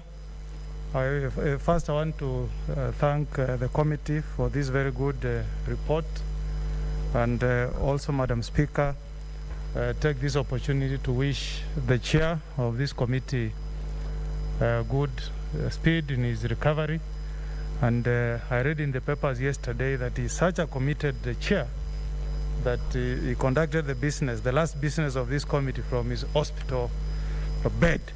To Madam Speaker, I also want to take this opportunity to congratulate Senator Abdul Haji for his election as the senator for Garissa. And I hope, Madam Speaker, that the good senator will ably wear the shoes of senior Haji, the late Senator Haji, who stood with this country the last time we were trying to fight for equity and fairness in distribution of money to counties. Madam Speaker, I also want to say that as a Senate, we should be proud of ourselves, Madam Speaker. This is the first time, Madam Speaker, that the money being shared to counties under DORA has hit 370 billion. This is the very first time in the history of our country under devolution. Madam Speaker, we must also say that we fully support the good work that is being done by the judiciary. Madam Speaker, you had a mention of petition number 252 of 2016, where the High Court ruled that conditional grant cannot be part of the shareable revenue that goes to counties, and that if the national government wants to give conditional grants to counties, it should be from the share of the government part of the budget. Madam Speaker, if we don't tackle this invincible enemy facing this country called corruption, we will continue sending more money to counties, but you will never see any impact on the ground, Madam Speaker. As we speak today, Madam Speaker, several counties are not even able to test COVID. I can speak for my own county of Nyamira, the neighboring county of Kisii. Yet, Madam Speaker, we saw a lot of money was given by the government to counties to fight COVID. Where did this money go? Madam Speaker, as senators, we must really pull our socks in terms of oversighting the money that goes to our counties. Senator, your time is up. Senator Haji Faria Ali. Thank you, Madam Speaker, for giving me this opportunity. Madam Speaker, on onset, I just wish to thank our President, His Excellency Uhuru Muigai Kenyatta, for increasing the revenue to counties by 53.5 billion. Madam Speaker, I also want to ask our colleagues in National Assembly to fast track the passage of Equalization Fund Bill, because, Madam Speaker, it is almost 11 years since our Constitution was passed. Equalization Fund had only a lifetime of 20 years, where by August it will be 11 years since the Constitution was passed. And Madam Speaker, I think this is not fair for people who are affected by these funds. And I wish to thank National Treasury for all the time allocating these funds. But the usage of these funds require a passage of that bill. Madam Speaker, and this by giving counties 370 billion, we have increased the amount by 27.3%. compared to the last audited account of 1.4 billion by National Assembly. Madam Speaker, from also the revenue, we also got an additional funding from other department of around 36.1 billion that was taken from some departments and plowed back to counties, Madam Speaker. Madam Speaker, the other thing I wanted to clarify is that COG was represented as part of public participation through their finance committee. So I just wanted to make that correction since I sit in this committee. Madam Speaker, the other comment I wanted to make is about public debt. Madam Speaker, Kenyans, it is our nature that we complain about public debt, we complain about additional taxation, but we want the water, we want electricity, we want, and Madam Speaker, I think we need to congratulate our CS for Finance this time round. Because given the kind of depression the whole world is facing, Kenya was able to grow by 0.6%. Madam Speaker, others were depressed. The other thing that I want to bring the attention of the senators, because my time will be limited, is that there is a big problem with ECDs in the counties, Madam Speaker. And part of the problem is this is a research, according to a research that was done by ISPAC.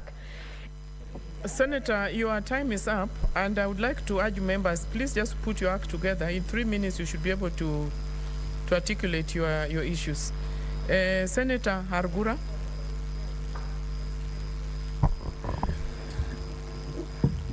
Thank you, Madam Speaker, for giving me this opportunity to contribute to this very important bill, which is one of the main functions of this House.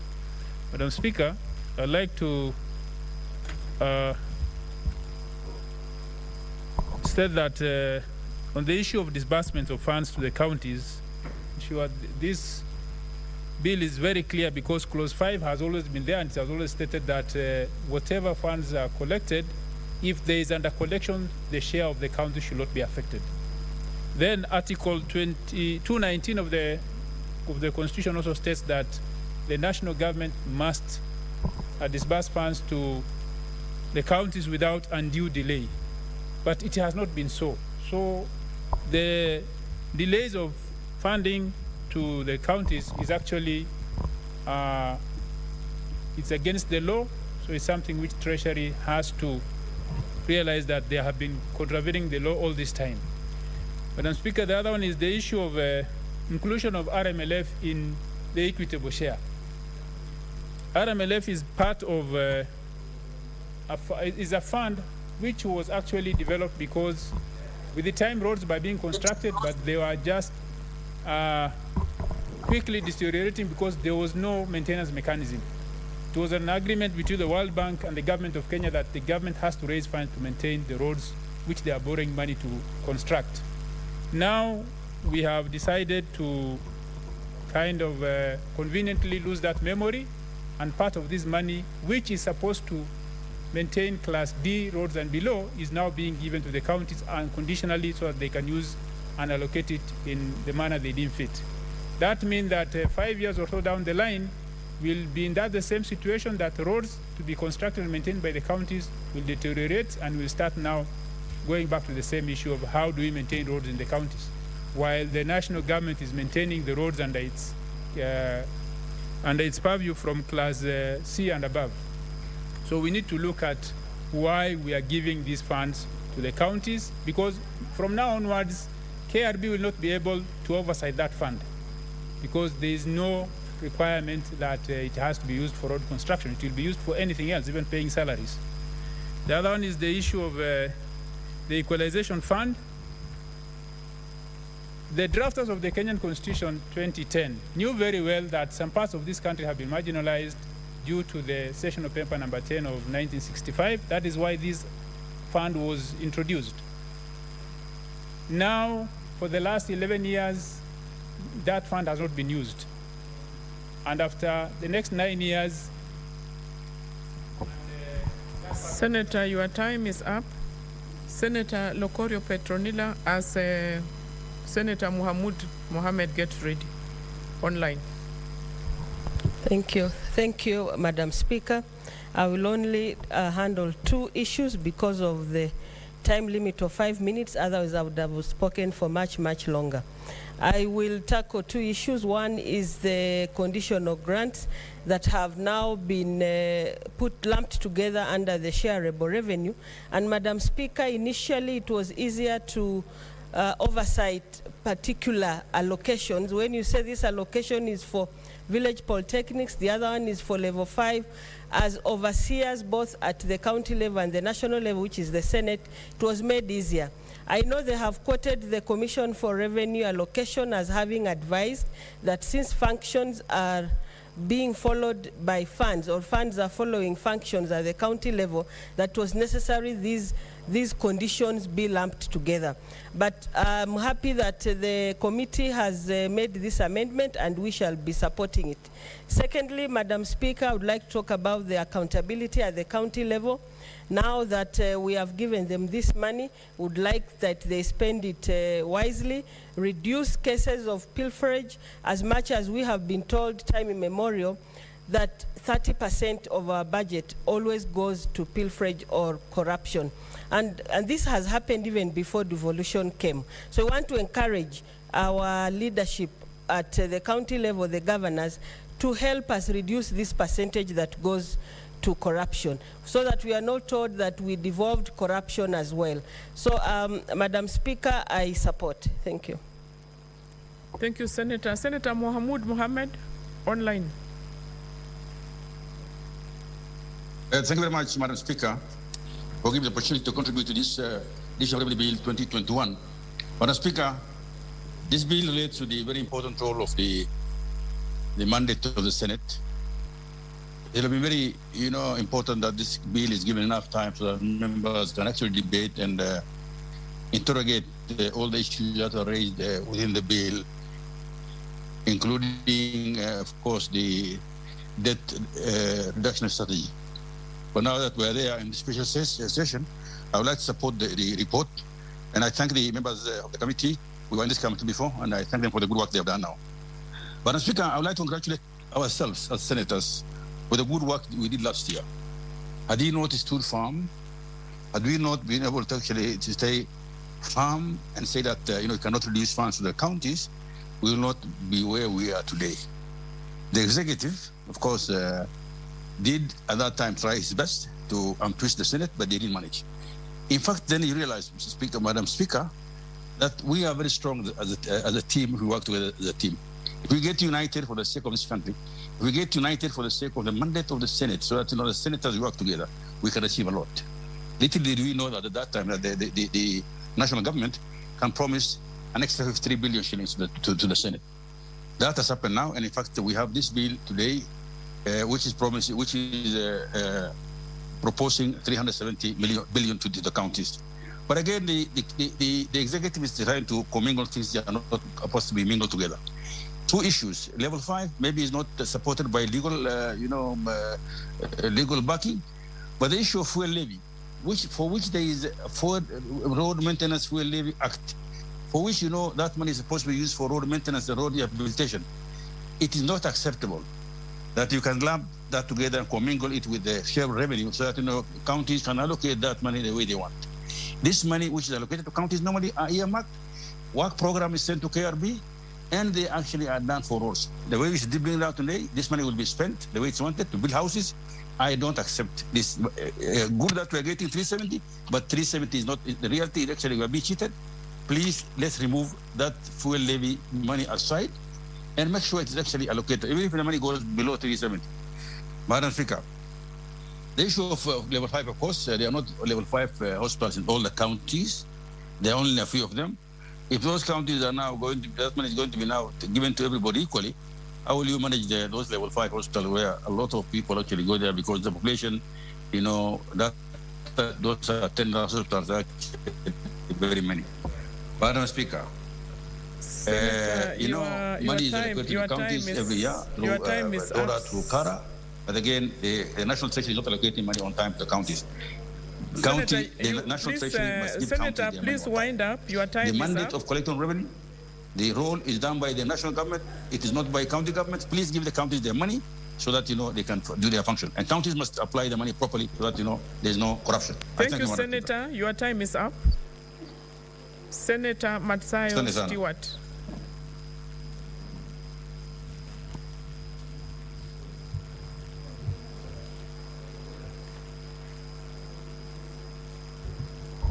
Asante Bispika. Bispika, cha kwanza nataka kumshukuru Mwenyezi Mungu kwa sababu ya uwezo wake aliofanya mpaka hivi leo tumefikia kilele cha ripoti hii, kwa sababu safari hii ilikuwa ni ya kutoka mbali. Bispika, tuliweza kupigania hizi pesa za ugatuzi ambazo zitakwenda katika serikali zetu za mashinani. Na hatimaye zile kaunti ambazo zilikuwa zinapoteza ziliweza kupata hizo pesa na kuongezwa tena zingine juu, ikiwa mojawapo zikiwa serikali za ugatuzi za jimbo letu la Pwani. Spika, kulinganishana na katiba ya Kenya, kipengele cha 96 kinapatia mamlaka ama majukumu ama uwezo bunge la Senate kuweza kutekeleza wajibu huu, ya kwamba watapigania, watatetea kuona ya kwamba pesa zinazokwenda katika serikali za ugatuzi kote mashinani katika serikali 47 zimeweza kwenda bila uharibifu wa aina yoyote ama kupotea.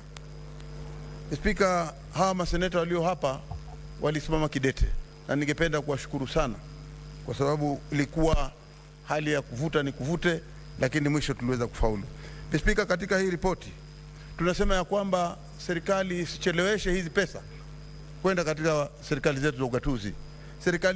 Hizi pesa hizi zinahitajika katika hali ya kupeleka madawa, kupeleka maendeleo, kupeleka vitu vingi ambavyo vinaweza kurahisisha maisha ya watu wa kaunti zile wanazokuwa kuwa bora zaidi. Pesa hizi zina maana sana. Spika, vile vile nataka kutoa kama onyo ya kwamba wote wale ambao wanahusika katika kuangalia hizi pesa wazitumie kwa usawa kisawasawa, ili pesa hizi zisiweze kuharibika ama kutumika ovyo ovyo ama kutumika kwa njia ya ufisadi. Spika, hizi pesa ni muhimu kwa sababu ya kuleta miradi mbalimbali katika serikali zetu za kaunti. Spika, tunaona ya kwamba katika serikali za ugatuzi mabarabara yanaweza kutengezwa, mahospitali yanaweza kupata dawa, kina mama wanaweza kupata njia zao za kwenda katika shughuli zao mbalimbali zikiwa zimetengenezwa, na hizi zote zinategemea hizi pesa. Spika, la mwisho ni lazima kuona mahospitali. Hivi juzi tumekuwa na accident kule naona muda wangu umeenda, lakini nataka kusema kule barabara ya Malindi tumeona tumekuwa na ajali mbalimbali.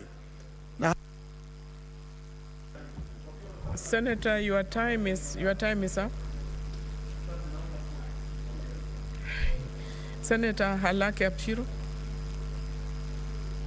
Thank you, Madam Speaker. Madam Speaker, I rise to support this Division of Revenue Bill. In interest of time, I'm going to keep it to two things. Madam Speaker, first of all, I would like to congratulate the committee. They've done a great job in a very short period of time, but also to congratulate this Senate for actually executing their mandate wonderfully.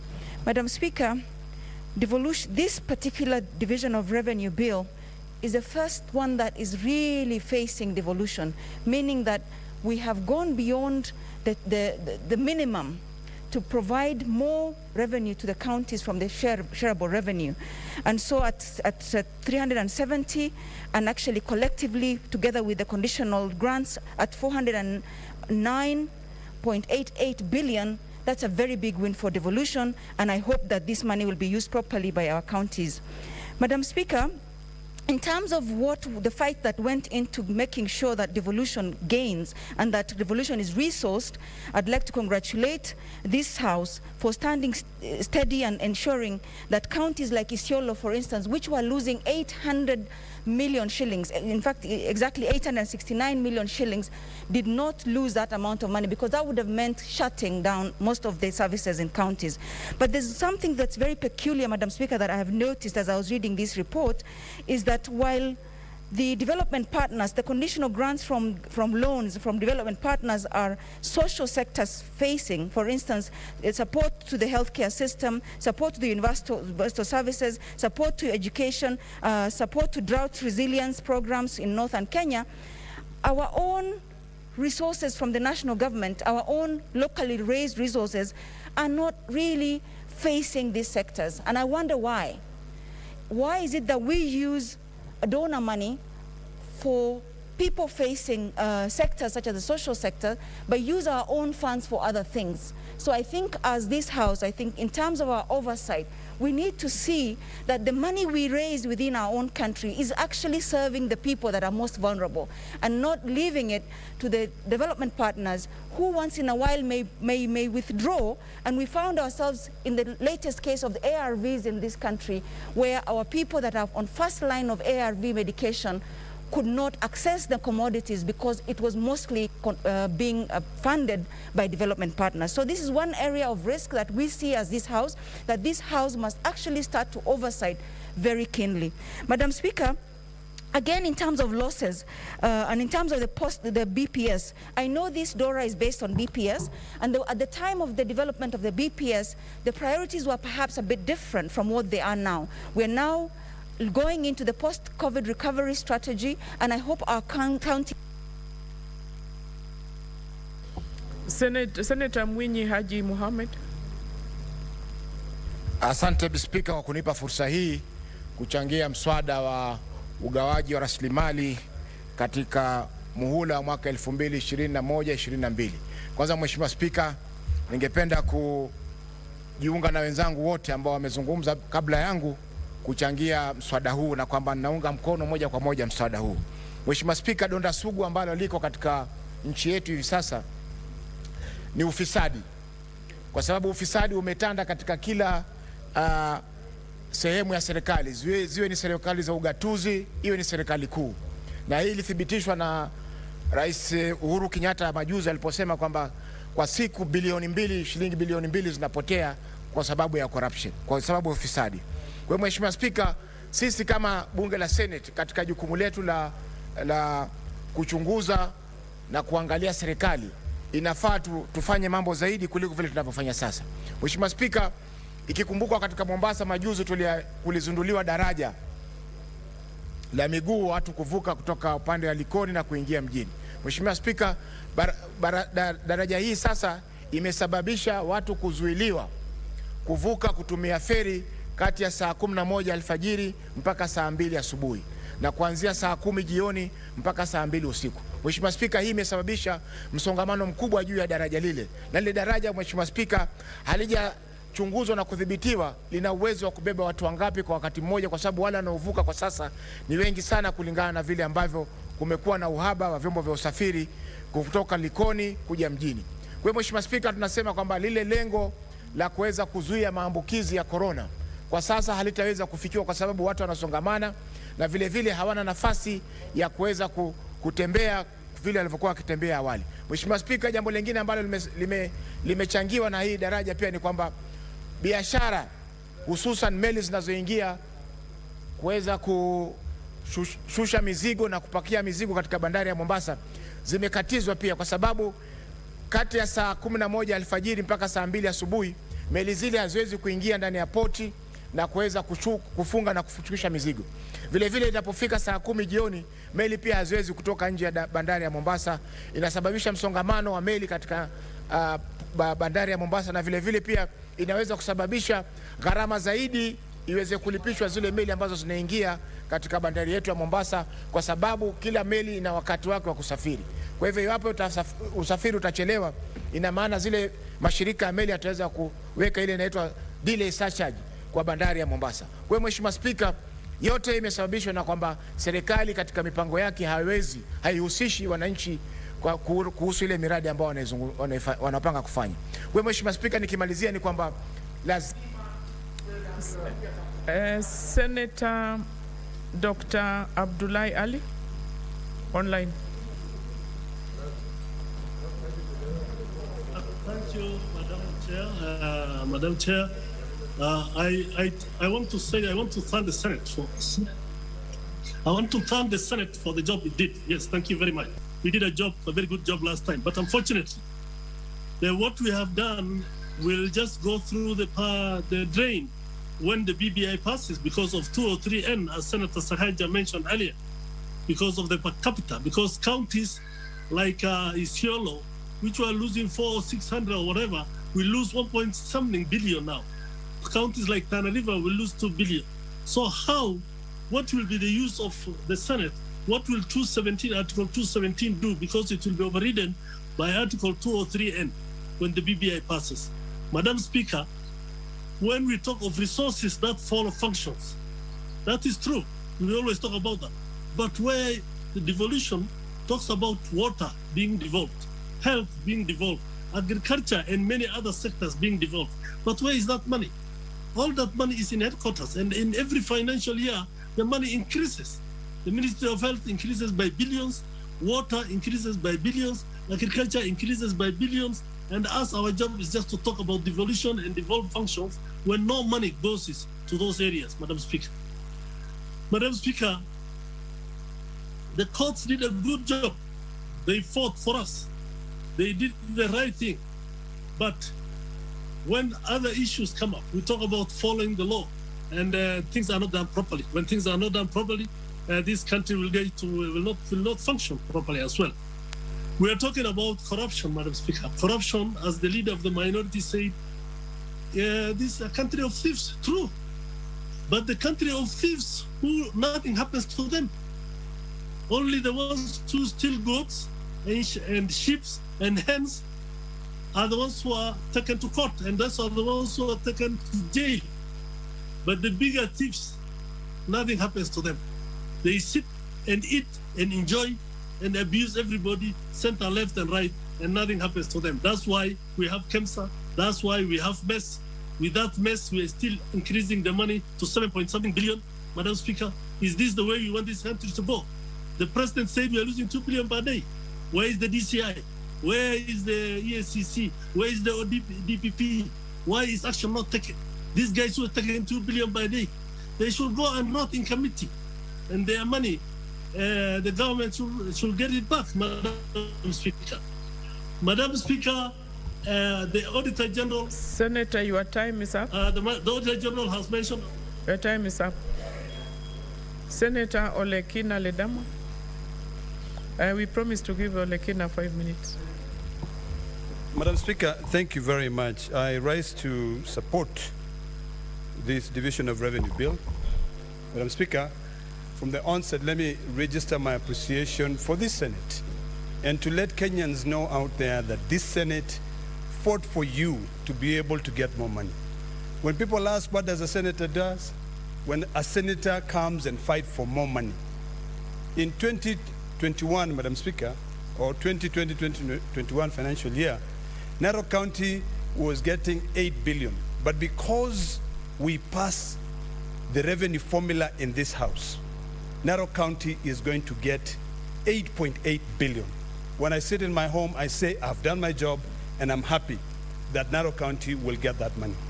Madam Speaker, as I support this bill, I'm quite happy with the committee for the recommendation that they have brought, because this bill is much cleaner now. This DORA is much cleaner. I love the recommendation that the committee has proposed, and I'm going to go directly to them, that says total revenue share, national government equalization fund, and county equitable share. County equitable share is 370 billion. I want to correct my colleagues who are saying that we are touching money from conditional grants. No, if the government, the national government wants to give county government from conditional grants, let them bring money from somewhere else. But the money which is going to counties as shareable revenue is 370 billion with the amendment. That's the naked truth. Madam Speaker, one thing that really annoys me is the issue of the equalization fund. As we speak right now, this country is ravaged by this disease called COVID-19. And there are 84 hospitals that have been built in marginalized counties, the counties which are supposed to benefit from the equalization fund, but they are rotting because the national government has not paid the contractors. And you are saying you don't have hospital beds.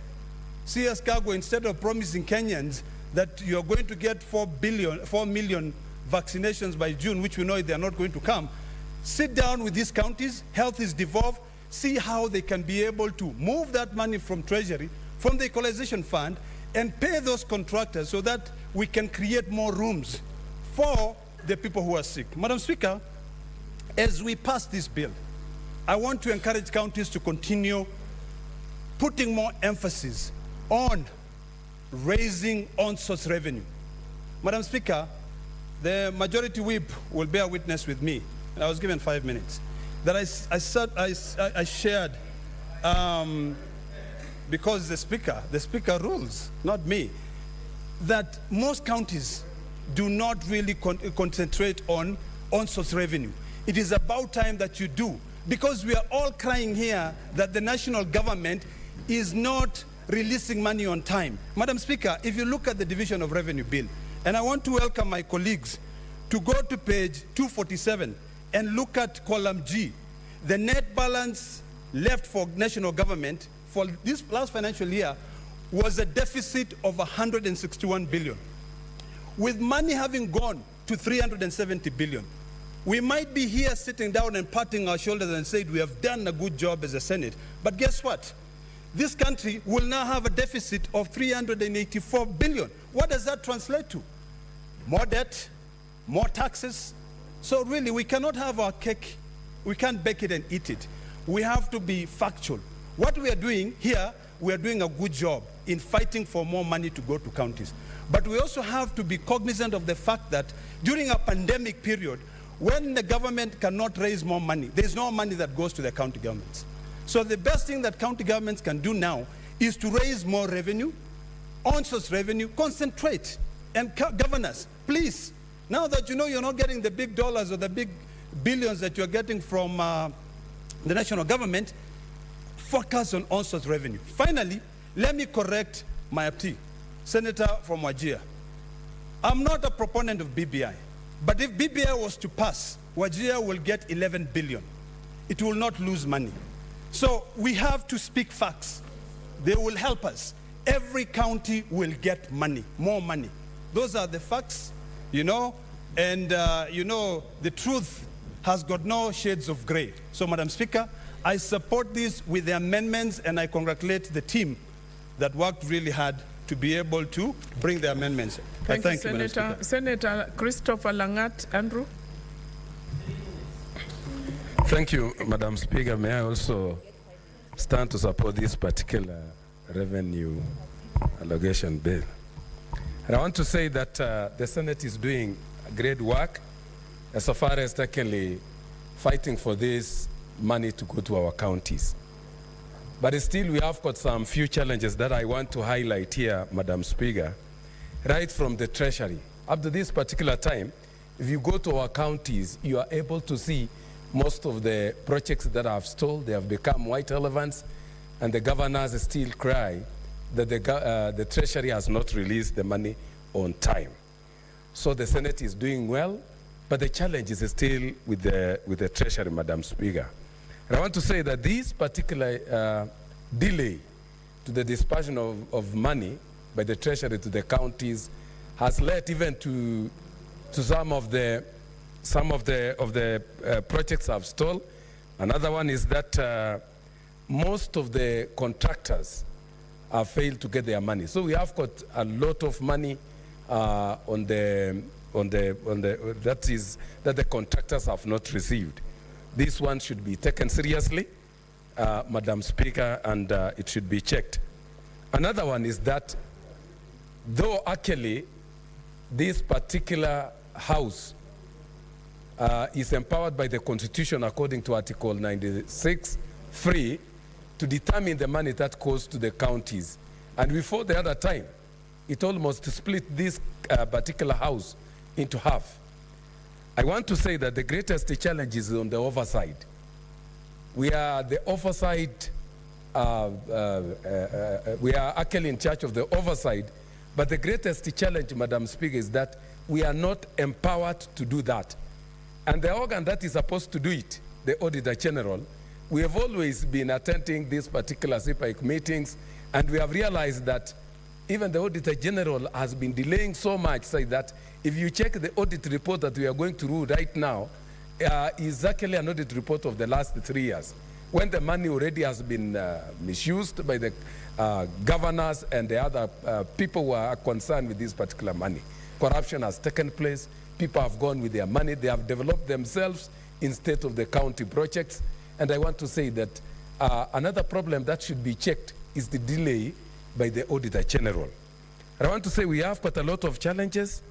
You saw even the other day, I saw it over the news in the Citizen, that the money that we had actually determined to go for fighting the COVID-19 was misused. The governors actually engaged into some dubious contractors. Senator Pareno Judith Ramaita. Your time is up, Senator. Thank you, Madam Speaker. I'll try to just do it by point form because the time is so short. First of all, I want to congratulate my brother, Senator Haji. I know for him to have been elected or sworn in even unopposed means that the people of Garissa trust him. And Madam Speaker, the third basis of sharing of revenue has come to be after a long fight by this Senate. I say it's a fight because, you know, we even had our senators arrested so that they don't vote in this House. That was the conclusion of the committee that investigated. So it's a good job by this Senate. Madam Speaker, the increase of 53.3B should not be in vain. It should translate to service delivery to the people, and we expect to see the counties use this money in a way that they shall be happy that this increase has come to be. Madam Speaker, I was with my MCA 2 days ago, Honorable Peshut of Imaroro Ward, and he told me that they have not even received salaries for the last 2 months. So there is no money in the counties because Treasury does not dispense in good time. So we speak of big money and increase, but they keep delaying the services to the people. I hope that this time they'll improve in service delivery. Madam Speaker, on the ruling of the High Court, it was a 2016 High Court ruling. I wonder when they will put in the framework that now will dispense the money in an alternative way and not under division. So I think this House will have a mandate to see that this framework is done. Otherwise, then the conditional grants will be delayed. Madam Speaker, I am saddened, though I will not oppose this because we need money for the county. I feel sad that there is an increase in conditional allocations to the mess, which is a project that we investigated. I was in that ad hoc committee, and now we have increased the allocation by another 1 billion, despite us reporting to this House a report that was thrown away by this very House.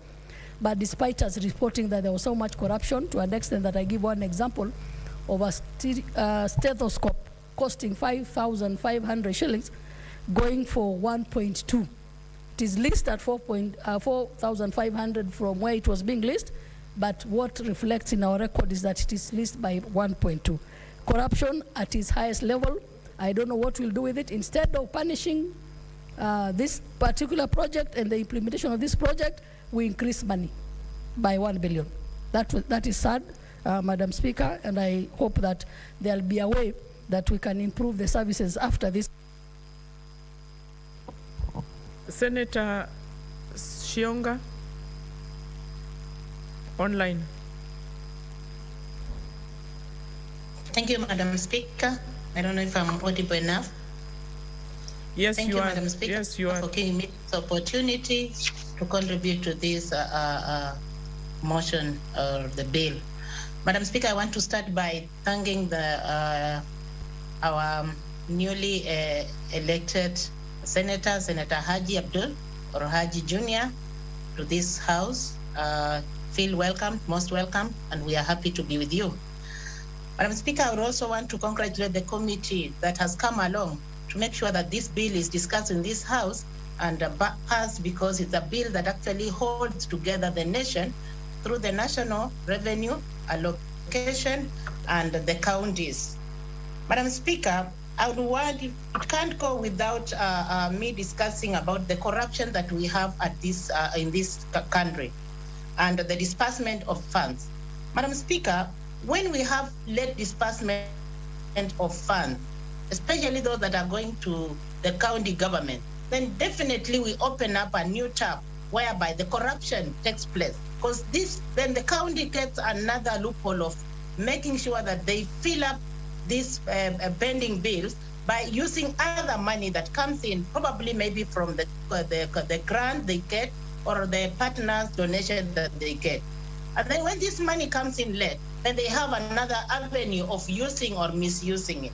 It is the highest time, Madam Speaker, that we need to speak to this country as one, or through one voice.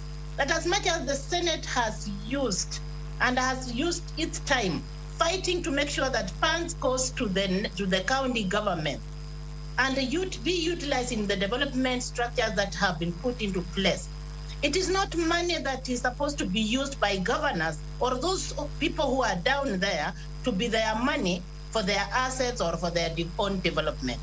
It is not also money for personal use. It is money that we need to improve the livelihood of the county government. I want to reiterate at the point of us having this money doing the right thing. The recommendations that have been passed into this bill are the recommendations that are supposed to go together with what we are discussing here. If we entertain corruption and if we deny this House money to oversight, then we are just still doing injustices to ourselves. But I hope with this that the government will look at the Senate, and in the due course we need to get our money so that we can oversight the money that goes to the county government, and we make sure that development takes place at all levels, both at the national and at the county government. Otherwise, I want again to congratulate the committee for the excellent work they have done, for the excellent observation, and for doing this work in the shortest time possible. Senator Mwaruma. Senator Mwaruma still online?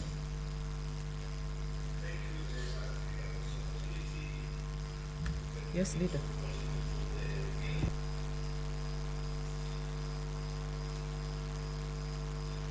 Haji Abdul to the Senate.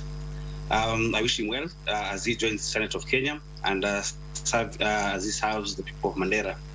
Secondly, Madam Speaker, I would like to congratulate the Finance Committee for working expeditiously and banning midnight oil under the stewardship of Senator Charles Kibiru, who was disposed. They've done a very good job to deliver the bill in time. I'd also want to congratulate the Senate of Kenya for working very hard to deliver on their mandate to protect and defend devolution. And in so doing, this DORA, we are taking 70 billion more to the counties. For my county of Taita Taveta, we are getting a DORA or shareable revenue increase from 4.2 billion to 4.8 billion, an increment of 600 million. That is money that would go to development of Taita Taveta County. So we'd like to congratulate ourselves as members of the Senate and the Senate of Kenya. However, Madam Chair, allow me to say two things. That the threat to devolution and giving goods and services to our people is the delay in disbursement of money in terms of shareable revenue to our counties. Madam Speaker, if you go to the counties, our healthcare system is on its deathbed. Why? Because we don't have drugs. We don't have reagents in the hospitals. The nurses are either on strike or they are on go slow because they're not getting all their allowances.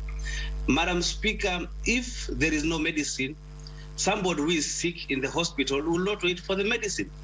So we would like to urge the government or the Treasury to release money in good time so that our people can get services, because they are dying like flies because of that mistake. And remember, universal healthcare is part of a key area in the Big Four agenda.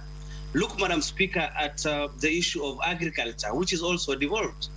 And food security is also part of the Big Four agenda. Right now, in most areas of Kenya, Madam Speaker, it is raining, and most counties subsidize farm inputs. If we don't have money released to the counties, then people will not plant, and therefore the agenda of food security will not be achieved. Madam Speaker, talk about the other item of Big Four agenda, industrialization. Senator, most of our industries are agri-based. How would we achieve Your time is up. Senator Loitip Anwar. Ametoa hiyo zero. Asante. Shukran Madam Speaker kwa kunipa fursa hii niweze kuchangia kwa mswada wa ugavi wa rasilimali 2021 na 2022. Kwanza ningependa kusema kama seneta wa kaunti ya Lamu kuwa naunga mkono ripoti hii. Pili ni kutoa shukrani zangu za dhati kwa komiti ambayo ikiongozwa na seneta wa Kirinyaga kwa kuja na ripoti ambayo ni kabambe na kuzingatia kila kaunti isiweze kupoteza rasilimali yoyote. Kwa sababu ya muda, Madam Speaker, nitazungumza masuala mawili tu. Swala la kwanza ni kuhusu ufisadi. Sote tunajua kuwa bunge la Senate kazi yake ni kusimamia rasilimali ya county na kuweza kuhakikisha rasilimali imefika county. Lakini kwa nguvu na spidi ambayo tunaona ufisadi, na leo viongozi wameweza kudhibiti kuwa kila siku bilioni 2 inapotea katika nchi ya Kenya, ni hali ya kusikitisha sana. Madam Speaker, ningependa hii iwe ni changamoto na maseneta wengine wataniunga mkono kwa kuwa swala la kuchelewa kwa rasilimali ni kitu ambayo ni donda sugu katika kaunti zetu. Na kwa sababu ya muda na kwa manufaa ya wananchi wa Lamu, ningependa kuambia kuwa kaunti ya Lamu imeongezewa nusu bilioni ambayo ni milioni 500 kutoka bilioni 2.5 kwa hadi bilioni 3.1. Kwa machache, asanteni sana, Mungu awabariki. Thank you, Senator Murkomen Onesmus Kipchumba. Madam Speaker, from the onset, I want to say I support this very important motion, the bill, together with the amendments that have been proposed by the committee. I want to first start by congratulating the committee for doing a good job, advising the House accordingly, insofar as matters related to conditional grants are concerned. And as per the decision of the court, Division of Revenue Bill should only deal with shareable revenue between the two levels of government and not be shrouded by other conditional grants that really mislead the public that counties are getting a lot of money, and in reality, it is not being shared equitably among the counties. Number two, it must go to the books, to the annals of history, that we achieved these 370 billion after a very protracted fight that, Madam Speaker, kept us in this house for almost 3 to 4 months, continuously negotiating. And in fact, a process that went beyond a year, but intensively for 4 months, with colleagues being arrested, with colleagues being intimidated, with colleagues being harassed. But eventually, it is a lesson for all those who are going to practice politics, that if you always stand by the right thing, Madam Speaker, in the end, the benefit will not just be for yourself, but the rest of the country. Madam Speaker, when we started the division of revenue debate, allocation of revenue debate and formula, Elgeyo Marakwet County was among the counties that were supposed to benefit and get 300 million. Many people criticized me from my county and said that I was anti-Elgeyo Marakwet. Elgeyo Marakwet was supposed to get 300 million. Why am I standing with counties that are losing money? But I am glad to tell the country that by standing with the counties that were meant to lose resources, Elgeyo Marakwet now is getting over 700 million extra because of that effort to do the right thing. And this is a lesson for all of us, that no matter what pressure we have in life, let us stand and do the right thing. The last thing, Madam Speaker, is to say this. I hope the executive is not going to accede to this process of this bill just for purpose of meeting a short-term interest. We want to see the resources that are meant for counties being transferred. At the moment, counties are having arrears of over 3 months and they are unable to function. I hope by giving the counties 371 billion shillings, we are able to ensure that even in the disbursements happen on time. And it's a challenge for control of budget. plus all those institutions, including Treasury, that have constitutional responsibility to ensure that counties are resourced, for them to follow the Constitution and ensure that our counties get money on time, because the people at the county level require resources. I am a very proud senator of Elgeyo Marakwet County. I'm a very proud senator in these chambers that eventually the efforts that we stood firm from 2013, fighting in court to ensure that this house has division of revenue, fighting, Madam Speaker, to ensure that we are respected by both levels of government, that eventually we are able to sit here in this chamber in our lifetime and celebrate the benefits of hard work by the senators in this house to ensure the resources go to our counties. Madam Speaker, I beg to support. Thank you very much. Thank you, Senators. Honorable Senators, we just have 3 more to go. That will take us less than 10 minutes. I would urge you to remain online. Please don't disconnect. We need to make the 3 votes. And all the senators who are around, please make it to the chambers. Senator Milgo.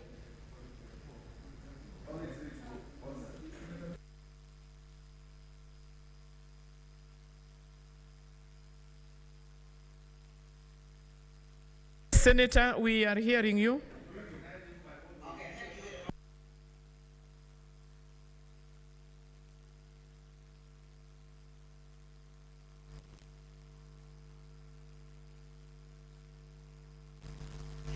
It is my hope that money will now go to the counties to be able to actually assist the county governments to be able to pay bills that has actually affected many of the people that have offered their services to those particular governments. In addition to that one, the lack of even salaries has been a challenge.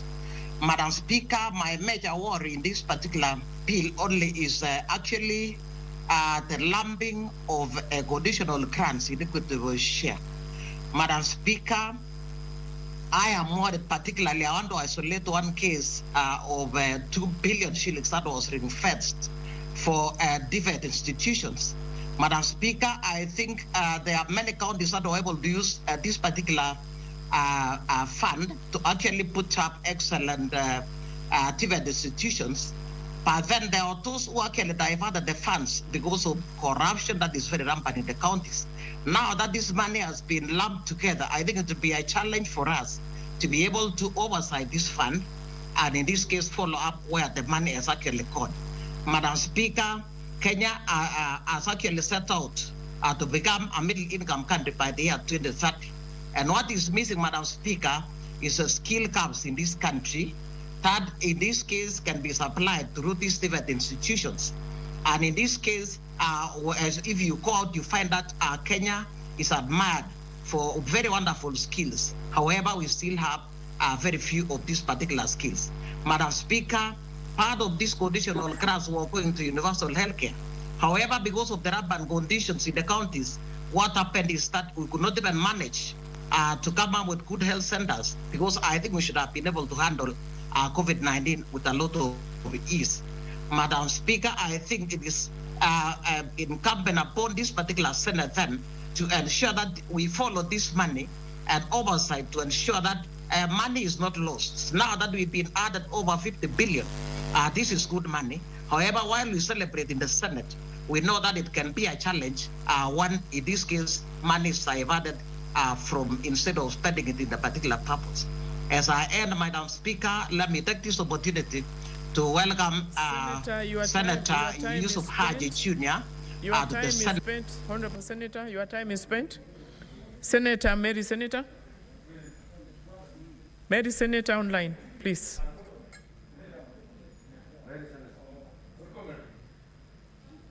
Senator, you online? For giving me yes. Okay, we can hear you. Yeah, we can hear you. Yes. Thank you for giving me a chance to also add my voice on this very important motion. And from the onset, I want to celebrate the Senate for making it for the allocation to the counties be increased this particular financial year, 2020 to 2021. I also want to point out only 3 issues, Madam Speaker. I want to urge county governments to make sure that a bigger percentage of this money goes to development projects. In many of our counties, we see a lot of money being allocated to social programs like women groups and other small programs like foodstuffs, instead of much money being allocated to physical projects that we can even see that can impact to the lives of the citizens. Finally, Madam Speaker, I want also to say that county governments need also to make sure that there is proper collection of own revenue, so that these monies we have increased can be reallocated back to them.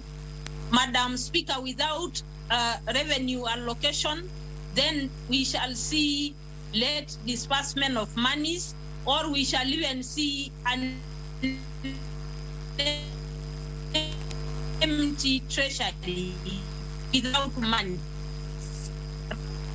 Now, because we are going for governors will use the revenue that they collect, and therefore we may not really get the much money we have seen that has been allocated to the counties. Maybe it will be on paper, but even as for now, we have no monies for salaries in the counties. We have no monies for development in the counties because there is late disbursement, and so they must also put proper systems of revenue collection. And finally, Madam Speaker, Senator, there must be proper use of this. Your time is done. There must be proper use of these funds. Thank you, Senator. And finally, Senator Naomi Wako. Thank you. Thank you, Madam Speaker, for giving me this opportunity to add my voice to this very important bill. And from the onset, I want to say that I support the Division of Revenue Allocation Bill with amendments. Madam Speaker, as we all remember, getting to where we were was not easy. The Team Kenya, together with others, stood firm and made sure that we fought for the citizens. And I thank God that today the counties will get 370. 370 will be divided among the 47 counties. Madam Speaker, I support this bill and also thank our president who listened to us and at the end of the day allowed the increment of 53.3 billion. Before I proceed, Madam Speaker, allow me just to congratulate Senator Abdul Kadir and tell him that we are praying for him as he joins Senate. His father was a role model, and it is our prayer that he will also be a role model to the young people in our society. Going back again to the issue of the revenue sharing, Madam Speaker, the issue of corruption in our country is getting out of hand. And I wonder why every time we cry and say this, when we are not taking much action. Corruption at the county level is on the rise. And Madam Speaker, we speak of COVID millionaires at the national level, while even at the county levels, we have COVID millionaires. Madam Speaker, it is important for us to urge ourselves and the government to take more action, more serious action on any member of, any office who is involved in corruption to be charged and to be arrested. Madam Speaker, before I finish, I want to say something. Time is up. I would like now. Thank you, Madam. Thank you, Senator. May I take this opportunity to call upon the mover to reply?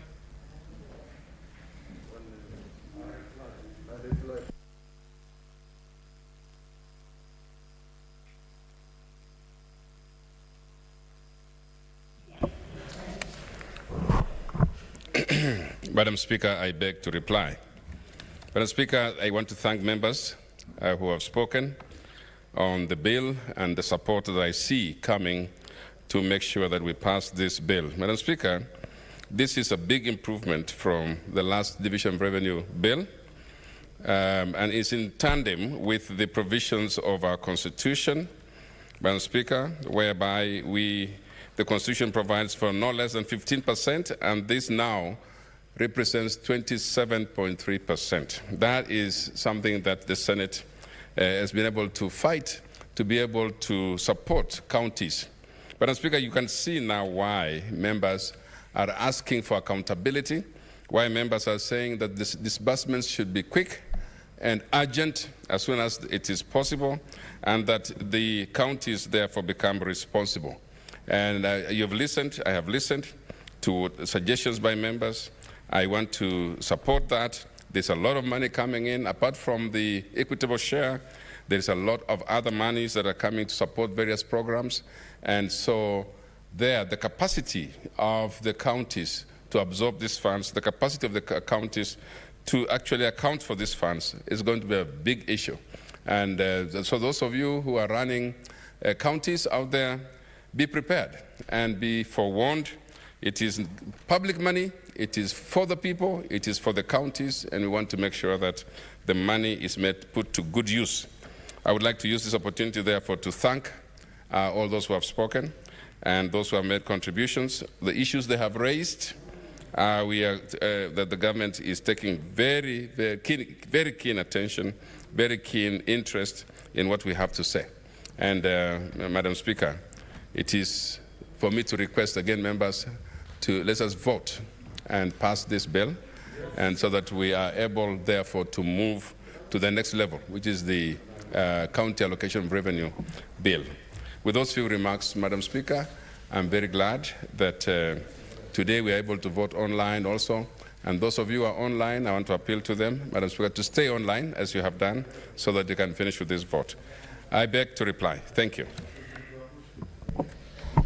Honorable Senators, I put a question that the Division of Revenue Bill, National Assembly Bills number 7 of 2021, be now read a second time.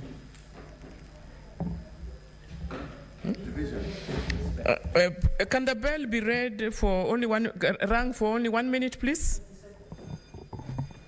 Senators who are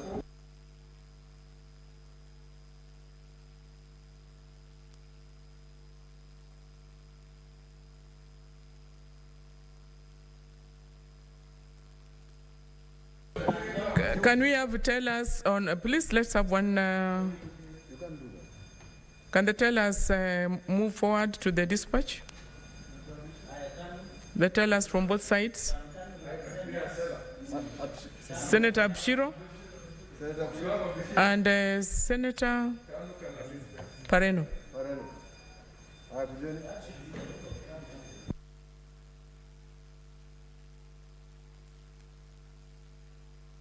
Honorable Senators, we have 3 votes, and let's not go away. The Senators online, please keep logged in. We want to spend the shortest time possible to take the 3 votes.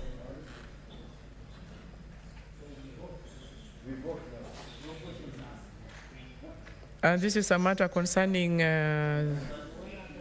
counties. Yes, so we will do it directly through the clerk. I will do it by calling up the names, out the names. Senator Adan Duro Fatuma, Isiolo County. You can use the dispatch. On behalf of Isiolo delegation, I vote yes. Senator Ali Abdullahi Ibrahim, Wajir County.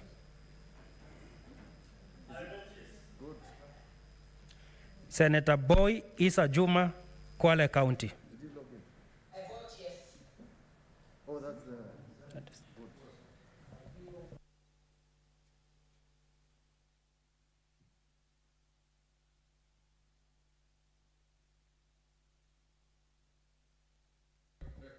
That was Senator Zani. We are okay. She's now on the screen.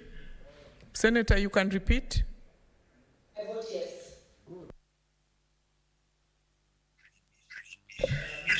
Senator Cherarike Samson Kiprotich, Nandi County.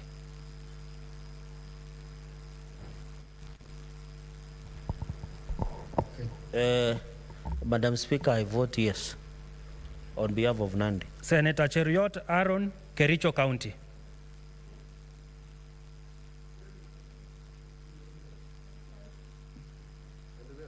Senator Haji Abdukadiri Mohammed, Garissa County.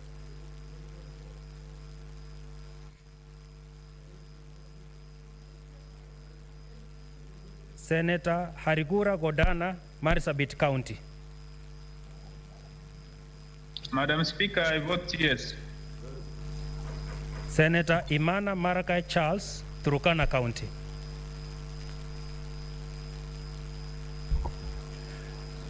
Madam Speaker, on behalf of Turkana, I vote yes. Senator Kajwang Moses, Homa Bay County. Madam Speaker, I vote yes. Madam Speaker, on behalf of Turkana, I vote yes. Senator, you can vote. You can vote again. Madam Speaker, I vote yes. Senator Kamar Margaret, Uasin Gishu County.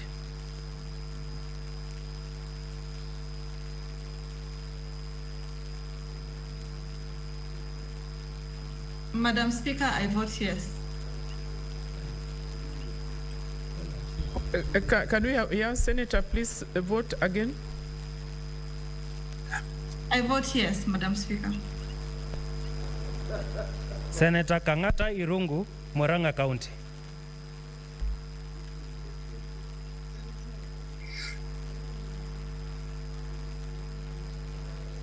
Senator Haniri George, Vihiga County. Madam Speaker, can you hear me? Yes, we can hear you. Vihiga votes yes. Senator Kibiru Charles, Kirinyaga County. Kirinyaga votes yes. Senator Kihika Susan, Nakuru County.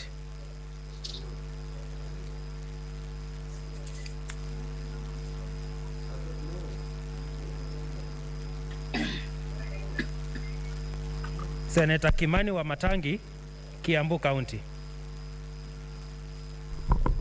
Madam Speaker, I vote yes. Senator Kindiki Kithure, Tharaka Nithi County.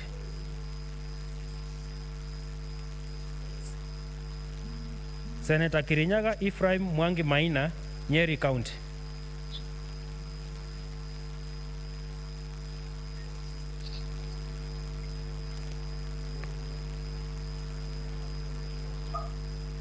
Senator Langat Christopher Andrew, Pometi County. Okay. Madam Speaker, on behalf of Bomet County, I vote yes. Senator Lelewe Tumbesi, Samburu County. Madam Speaker, I vote yes. Senator Linturi Mithika, Meru County.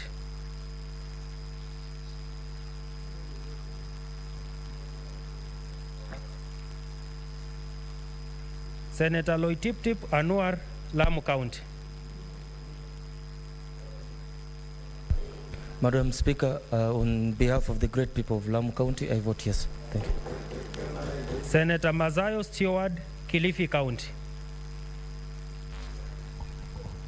Madam Speaker, I vote yes. Senator Mahmoud Mohamed Maalim, Mandera County. Madam Speaker, I vote yes. Senator Malala Cleophas Wakungu, Kakamega County.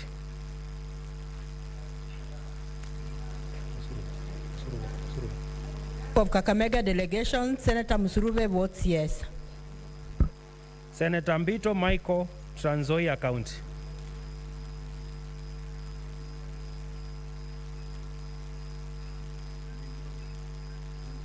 Senator Mbogo George Ochiro Ayako, Migori County.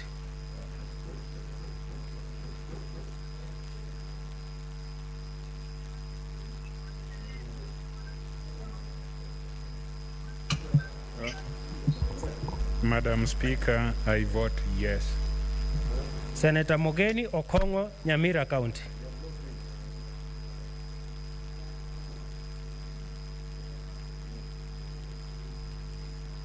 Senator Moi Gideon, Baringo County.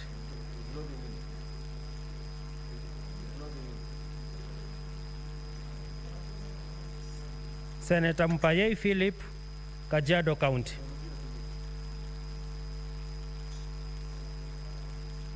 On behalf of Kajiado, I vote yes. Senator Murkomen Kipchumba, Elgeyo Marakwet County. Madam Speaker, I vote yes. Senator Mudhama Agnes Kavindu, Machakos County. Mr. Mayor, on behalf of the Machakos people, I vote yes. I didn't get a chance to contribute, but I vote yes. Senator Mutula Kilonzo Jr., Makueni County. I vote yes. Senator Mwangi Paul Githiomi, Nyandarua County.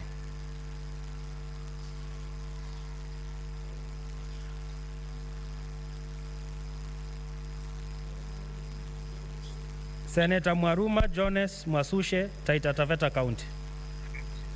Madam Speaker, I vote yes. Senator Mwinyihaji Mohamed Faki, Mombasa County. Madam Speaker, I vote yes. Senator Nderitu John Kinywa, Laikipia County.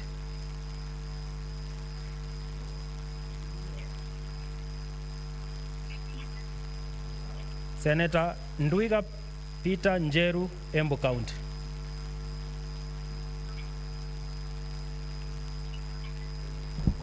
Madam Speaker, I vote yes. Senator Olekina Ledama, Narok County. Madam Speaker, I vote yes. Senator Ongeri Samson, Kisii County. Madam Speaker, on behalf of Kisii County, I vote yes. Senator Orengo James, Siaya County. Madam Speaker, I vote yes. Senator Outa Frederick Otieno, Kisumu County. Madam Speaker, I vote yes. Senator Bogisho Samuel, West Pokot County. Madam Speaker, I vote yes. Senator Sakaja Johnson, Nairobi City County. Madam Speaker, I vote yes. Senator Wako Amos, Busia County.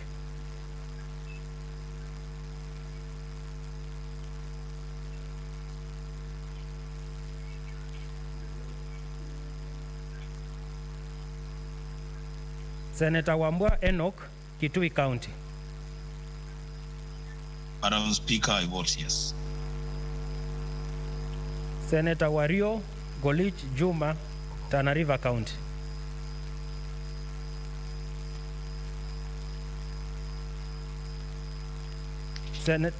Senator Wetangura Moses, Bungoma County.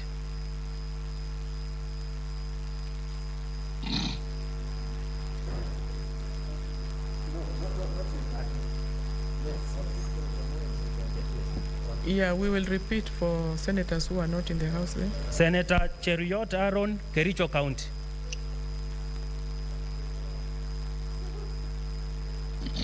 Senator Kihika Susan, Nakuru County. Madam Speaker, I vote yes. Senator Haji Abdukadir Mohammed, Garissa County. Senator Kindiki Kithure, Tharaka Nithi County.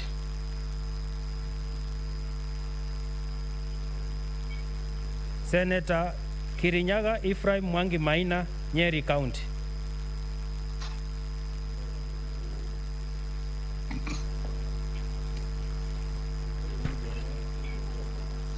Senator Linturi Mithika, Meru County.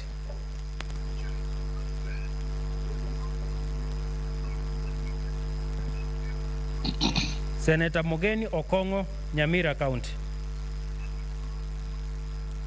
Senator Moi Gideon, Baringo County. I vote yes. Senator Mwangi Paul Githiomi, Nyandarua County.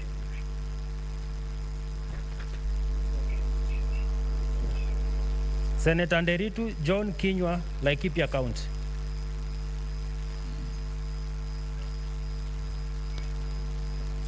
Senator Wario Golich Juma, Tana River County. Senator Wetangula Moses, Bungoma County.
Honorable Senators, these are the results for the division. Ayes 34, nays 0, abstention 0. The ayes have it. Next order. A bill for an act of parliament to provide for the equitable division of revenue raised nationally between the national and county governments in 2021-2022 financial year and for connected purposes. It's committed. Order number 5, Committee of the Whole, the Division of Revenue Bill, National Assembly Bills number 7 of 2021.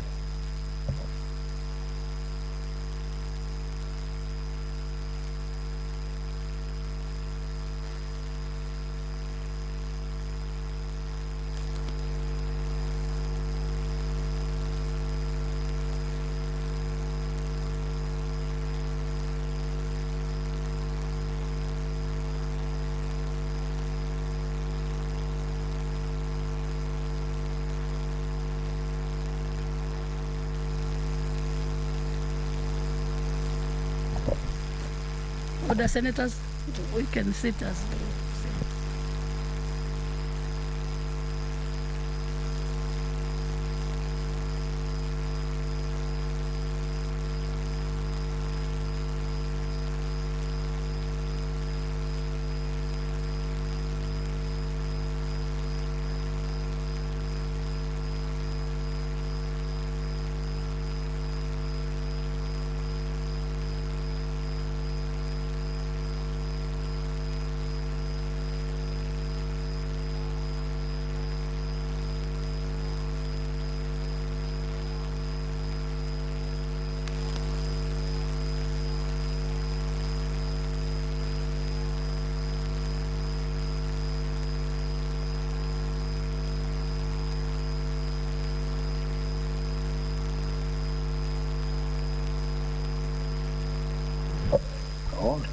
Honorable Senators, we are doing Committee of the Whole on the Division of Revenue Bill, National Assembly Bill number 7 of 2021.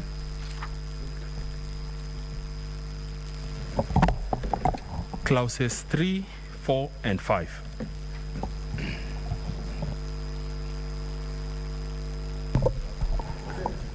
I propose the question that clauses 3, 4, and 5 be part of the bill. I put the question that clauses 3, 4, and 5 be part of the bill. Division at the end. The schedule.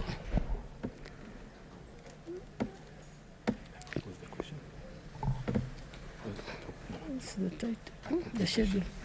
I propose the question that the schedule be part of the bill. Mover to move amendments. Chairperson, Committee on Finance and Budget.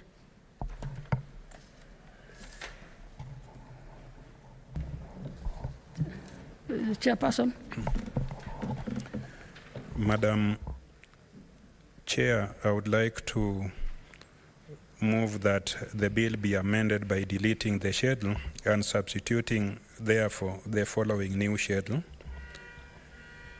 Schedule S4, allocation of revenue raised nationally between the national and county governments for the financial year 2021-2022. Type/level of allocation. A, total shareable revenue. B, national government. C, equalization fund. And D, county equitable share. The amounts in respect of total shareable revenue is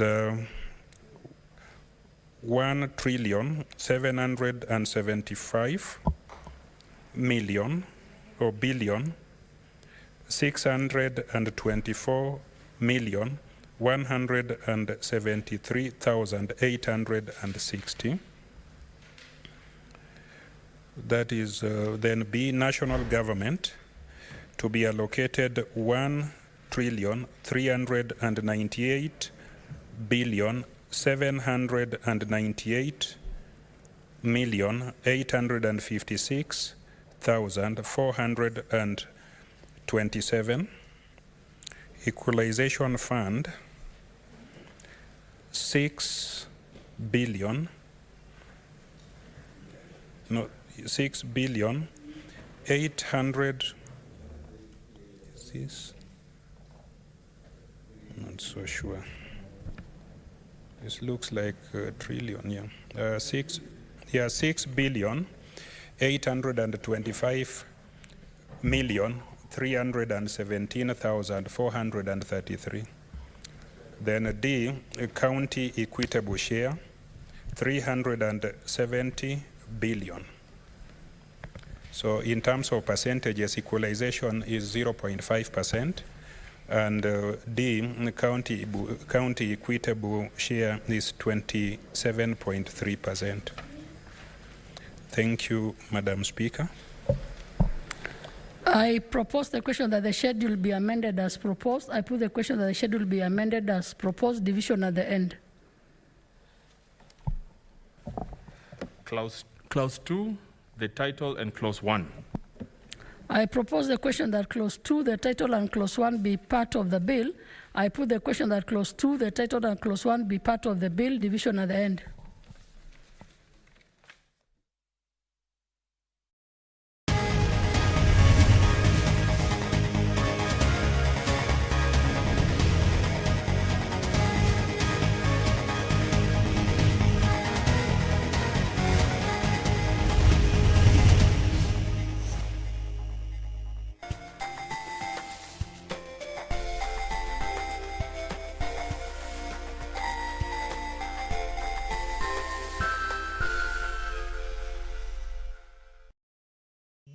Umeomoka. Kama hujaomoka kwenye Quickbit ndio mambo yote. Hapa tuko na fridge, kodi yake ni CM. Tuko na gas cooker, kodi yake ni CK. Tuko na TV, kodi yake ni TV. Tuko na simu aina ya Samsung ni SM, ama Oppo ni Oppo. My friend, mahali popote unanitazama, eka hizo kodi zake kisha utume kwa 4032353. 4032353, alafu utakuwa unaomoka na hizi bidhaa. Kumbuka kwenye Quickly ni bila bora zaidi kwa bei ya chini kwa chini.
Fashion Nova, Fashion Nova, bado baki kenge kanapendeza, kanapendeza, toto stingo zake ni noma noma, noma noma, figa yake ndani ya dire na wapa homa, inawapa homa.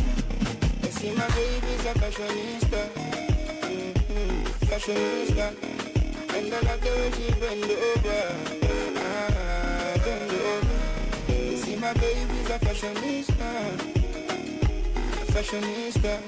Nikiwa nae game over, game over.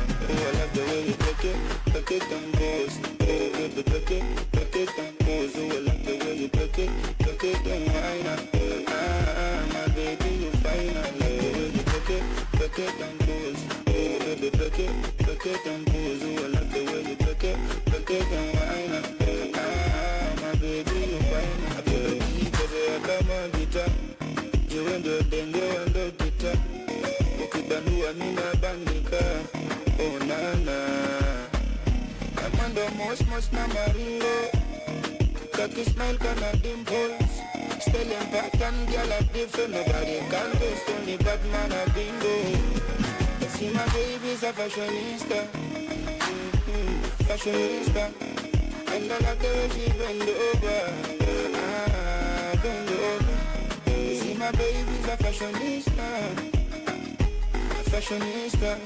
Nikiwa nae game over, game over. Oh, I love the way you break it and pose. Oh, baby, break it and pose. Oh, I love the way you break it and whine.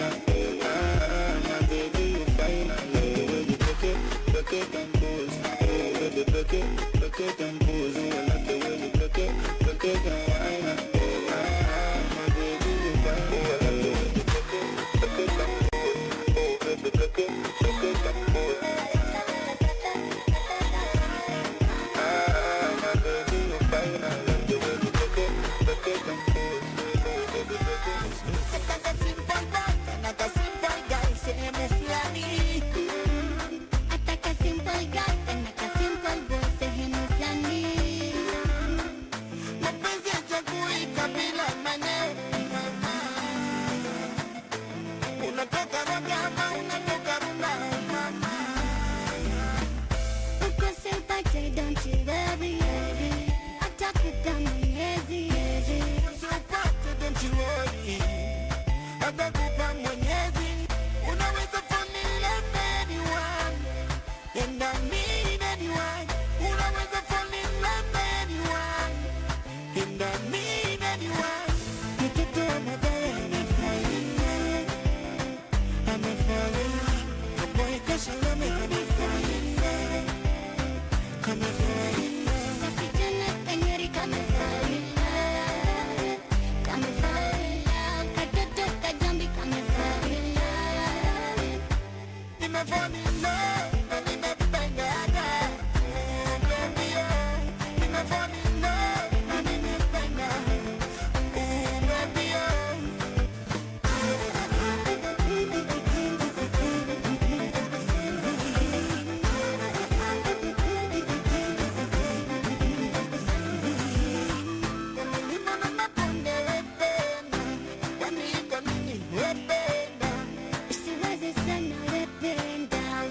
tuna pressure lependa. Nijakupenda madali. Nijakupenda malady. Nijakupenda my darling. Nijakupenda my baby. Mtoto wa madai amefalling. I'm falling, boy, cause I'm falling. Come falling, Kitana kanyari come falling, come falling, katoto kajambi come falling. Nime falling love, na nime pendaga. Oh baby oh, nime falling love, na nime pendaga. Oh baby oh.